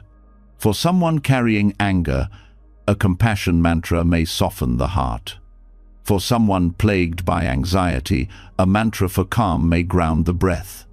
The adaptability of mantra makes it a versatile medicine. Science also supports the healing effect of repetitive sound. Studies show that chanting slows heart rate, lowers blood pressure, and activates the parasympathetic nervous system, which calms stress. Neuroimaging reveals that repetition of sacred syllables quiets the brain's default mode network, the system responsible for self-referential thinking and rumination. In simple terms, mantra literally silences the noise of overthinking, creating space for peace. Mantra practice can be integrated into daily life. A few minutes in the morning sets the tone for the day. Repetition while walking aligns steps with sound, creating harmony of body and mind. Silent chanting during stressful moments turns obstacles into practice. Over time, the mantra becomes part of your inner landscape, available at any moment. For trauma survivors, mantra can be especially healing. Trauma often shatters trust in words because words were used as weapons or failed to protect. Mantra bypasses ordinary language, using sound not for meaning but for resonance. This allows healing without the need for narrative. The body absorbs the vibration, the breath calms, the mind steadies. Healing happens not through story but through rhythm. The healing effect of mantra also extends beyond the individual. When you chant with compassion, you send out vibrations of goodwill. Even if others do not hear, the energy of your intention ripples outward. Chanting becomes both personal healing and service to the world. The heart expands, no longer limited to self, resonating with universal compassion. As the night deepens, let this teaching rest within you. Emotional wounds may leave residue, but sound has the power to clear it. Mantra is not escape, but medicine, not superstition, but practice. Each repetition reshapes the mind, soothes the body, and opens the heart. The medicine is simple. One sound, repeated with sincerity. Over time, the weight you carry grows lighter. The mind no longer circles endlessly. The heart vibrates with peace. This is mantra as medicine for the heart, a path of healing through sound, rhythm, and resonance, carrying you toward clarity and compassion, one syllable at a time. When the rhythm of mantra begins to clear the heaviness from the heart, the mind grows quieter and more receptive. The repetition of sacred sound softens old patterns, and what once felt sharp begins to lose its edge. Yet beneath the surface of many wounds lies a subtle thread that still binds, the identification with the story of hurt. The phrase, "I was hurt," becomes a definition rather than a description. It settles into the core of identity, shaping how you see yourself, how you relate to others, and how you live in the world. The teaching of emptiness invites a different perspective. It shows that identity, like all phenomena, is not fixed. By loosening the identification with "I was hurt," you create space for forgiveness, for freedom, and for a life not determined by the wound. Trauma often convinces you that it is who you are. The memory becomes fused with self-image. Instead of "a painful event happened," the mind clings to "I am broken." This identification is understandable because trauma leaves such strong impressions in the body and mind. But when the sense of self fuses with the event, suffering deepens. You replay the story endlessly, reinforcing the identity each time. The wound becomes not an experience of the past, but a permanent lens for the present. The Buddha's teaching on emptiness dismantles this illusion. Emptiness does not mean nothingness, it means lack of inherent, fixed self. Everything arises through conditions, including identity. "I was hurt" is not an eternal truth, but a conditioned statement. The pain arose because of circumstances, because of causes and conditions. Those conditions changed, and so too does the self that experienced them. The person you are today is not identical to the one who was hurt in the past. Every cell, every thought, every breath has shifted countless times since then. To realize this is to weaken the grip of identification. This realization opens space for healing. When you see that the wound is not your essence, forgiveness becomes possible.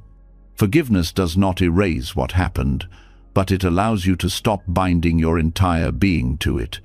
You begin to recognize yourself as more than your pain. You are awareness, resilience, compassion, possibility. Trauma becomes part of your story, but not the totality of it. This shift transforms how you relate to memory. Instead of drowning in it, you can hold it with gentleness and let it pass. Loosening identification also frees relationships. When you cling to "I was hurt," you may project the wound onto every interaction. You distrust, you guard, you expect betrayal. By recognizing the emptiness of identity, you reduce these projections. Others are no longer seen through the narrow lens of your wound. You meet them more openly, with less fear. Forgiveness becomes not only inward, but outward, as you release the grip of resentment toward those who caused harm. The process of loosening identification requires mindfulness. Each time the mind repeats the story, "I was hurt," pause and notice. Is this memory arising now, or am I reliving the past? Is this my essence, or just a thought, a sensation, a memory? By questioning in this way, you begin to separate identity from experience. The wound becomes something you observe rather than something you are. Meditation on emptiness can deepen this shift. Sit quietly and bring to mind the thought, "I was hurt." Notice how it appears as words, sensations, images. Ask, where is the I in this? Can you find a fixed self behind the memory? Or do you find only thoughts, feelings, sensations that come and go? The more you look, the less solid the I appears. This is not denial but direct investigation. And in that investigation, the sense of being permanently defined by hurt begins to dissolve. This practice does not mean ignoring pain.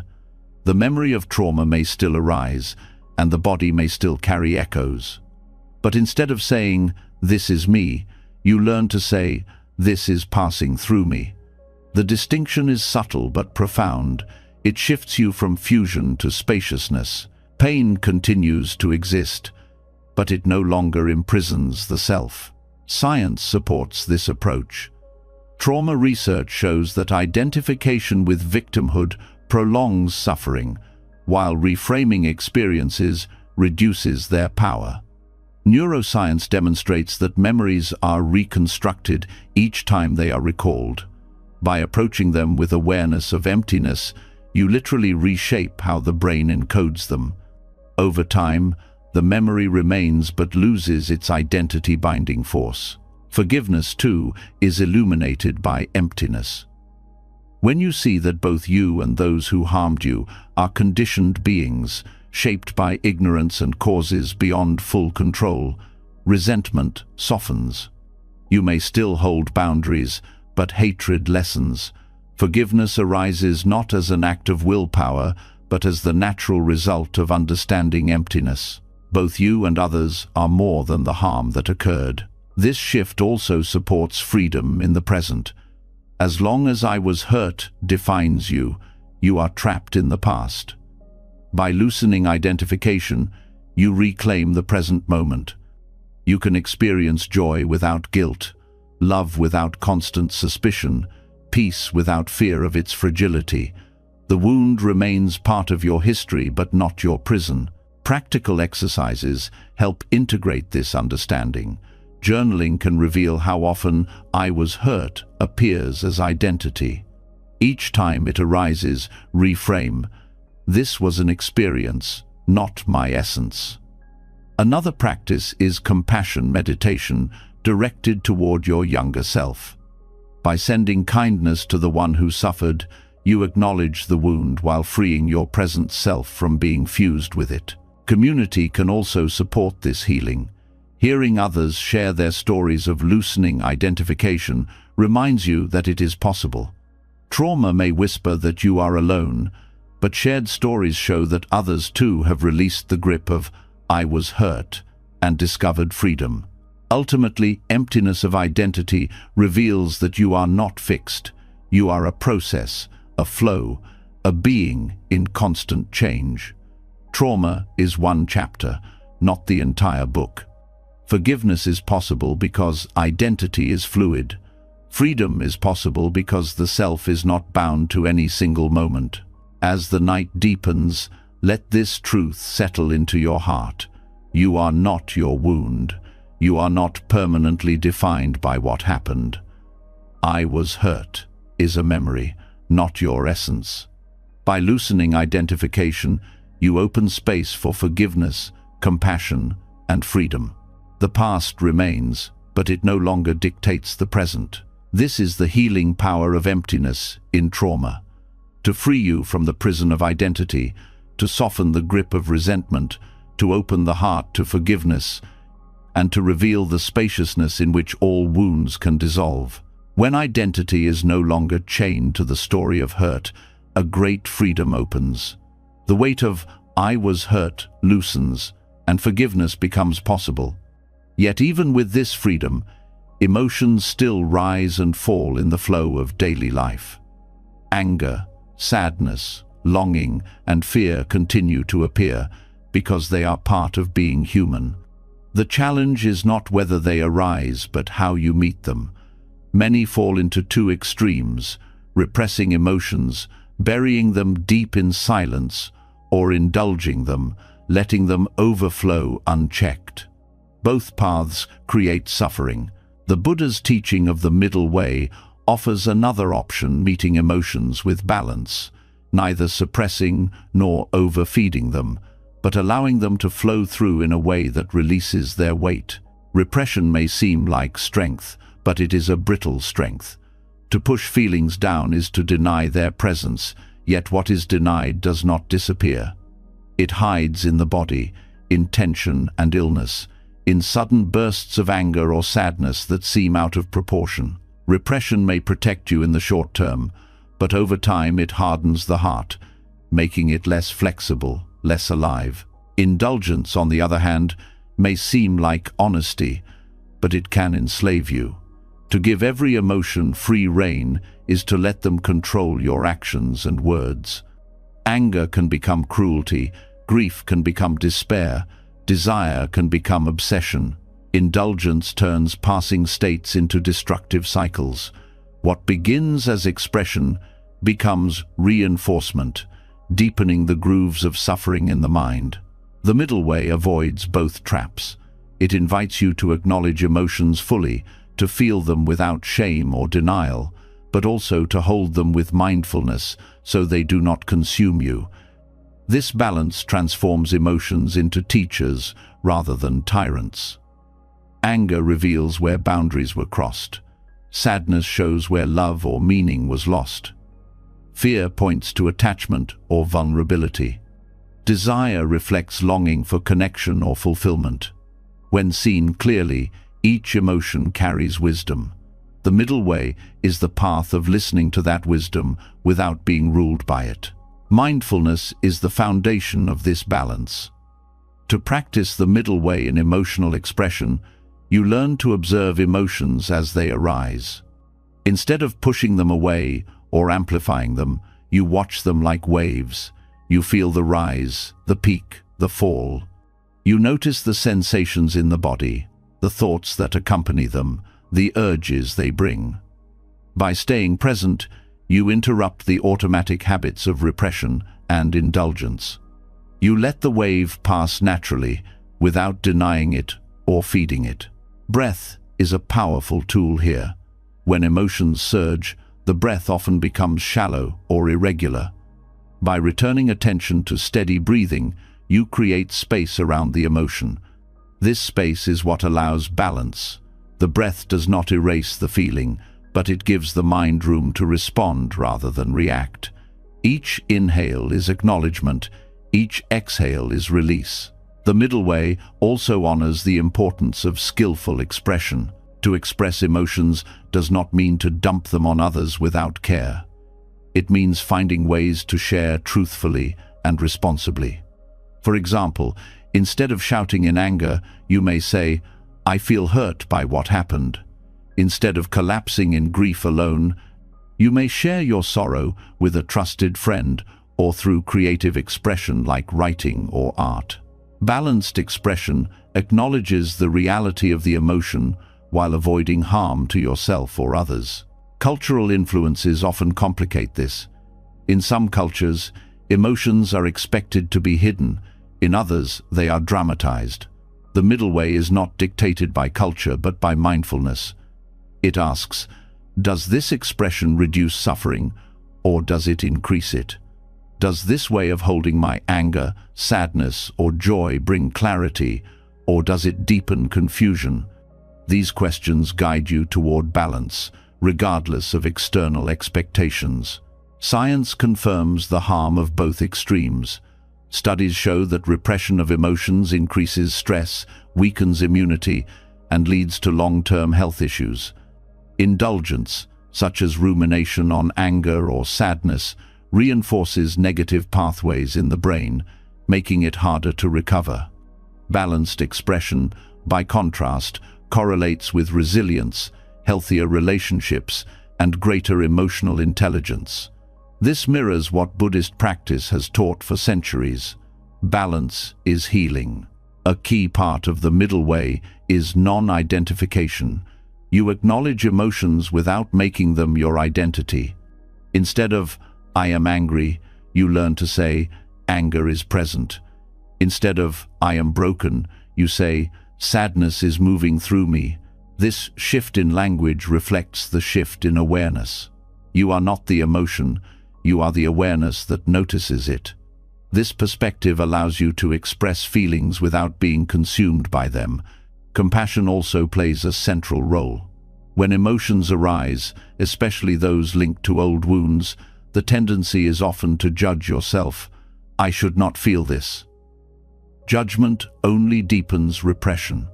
Compassion offers a gentler approach. It is human to feel this. With compassion, you allow emotions space to exist without shame. This acceptance itself becomes healing. Equanimity, cultivated earlier, strengthens this practice.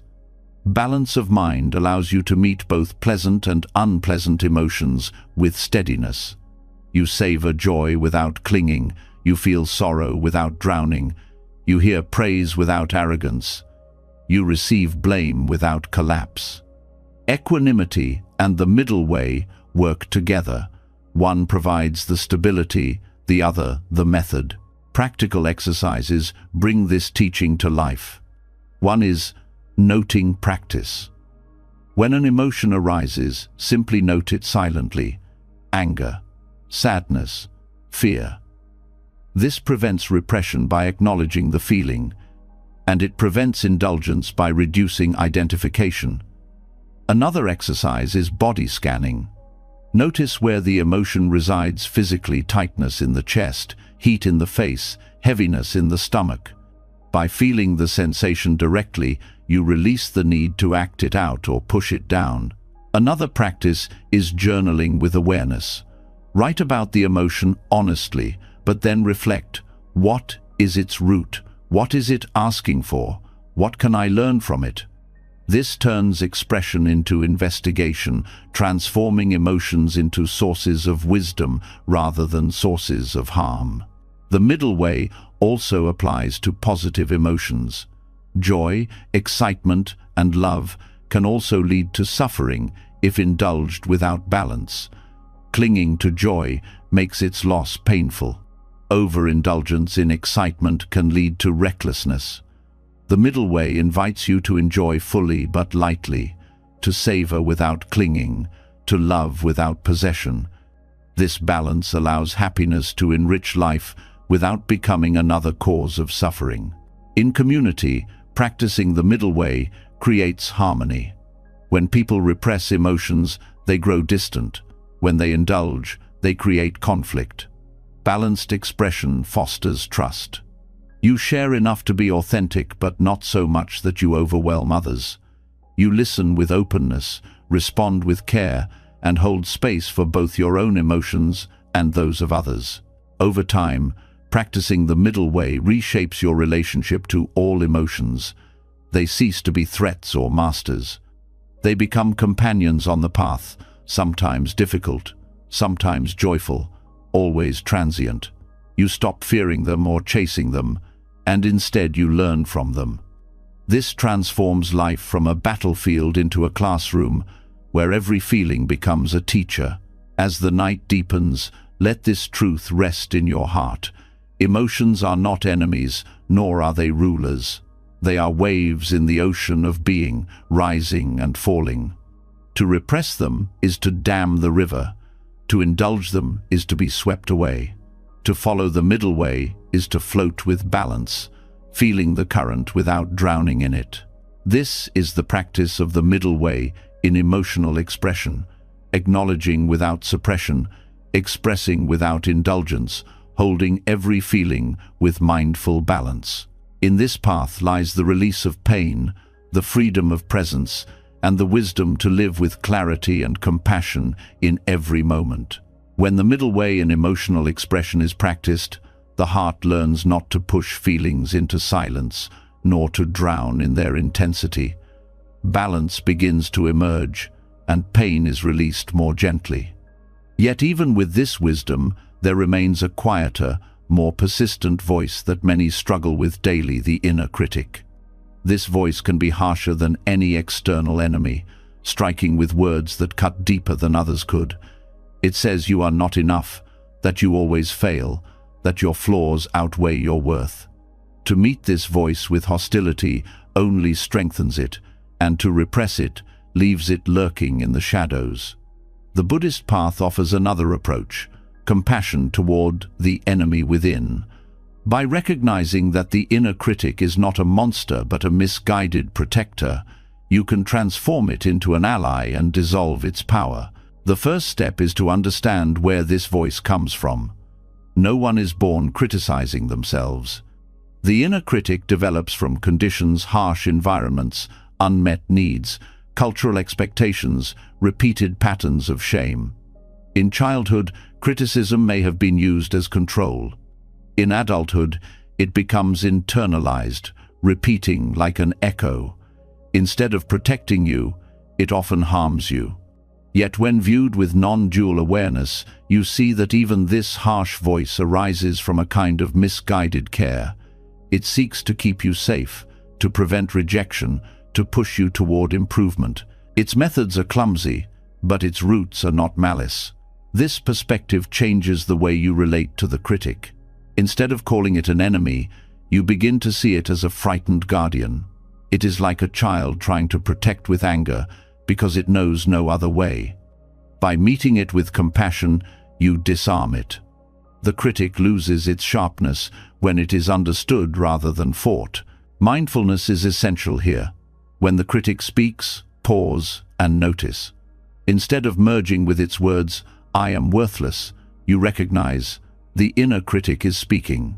This small shift creates distance. You no longer take its voice as truth. You hear it as a conditioned pattern. From this space, you can respond with compassion rather than automatic agreement. One way to practice is through reframing. When the critic says, "You will fail," respond gently. "I see you want me to succeed, but I can learn without fear." When it says, "You are not enough," answer, "I understand you are afraid of rejection, but I am worthy as I am."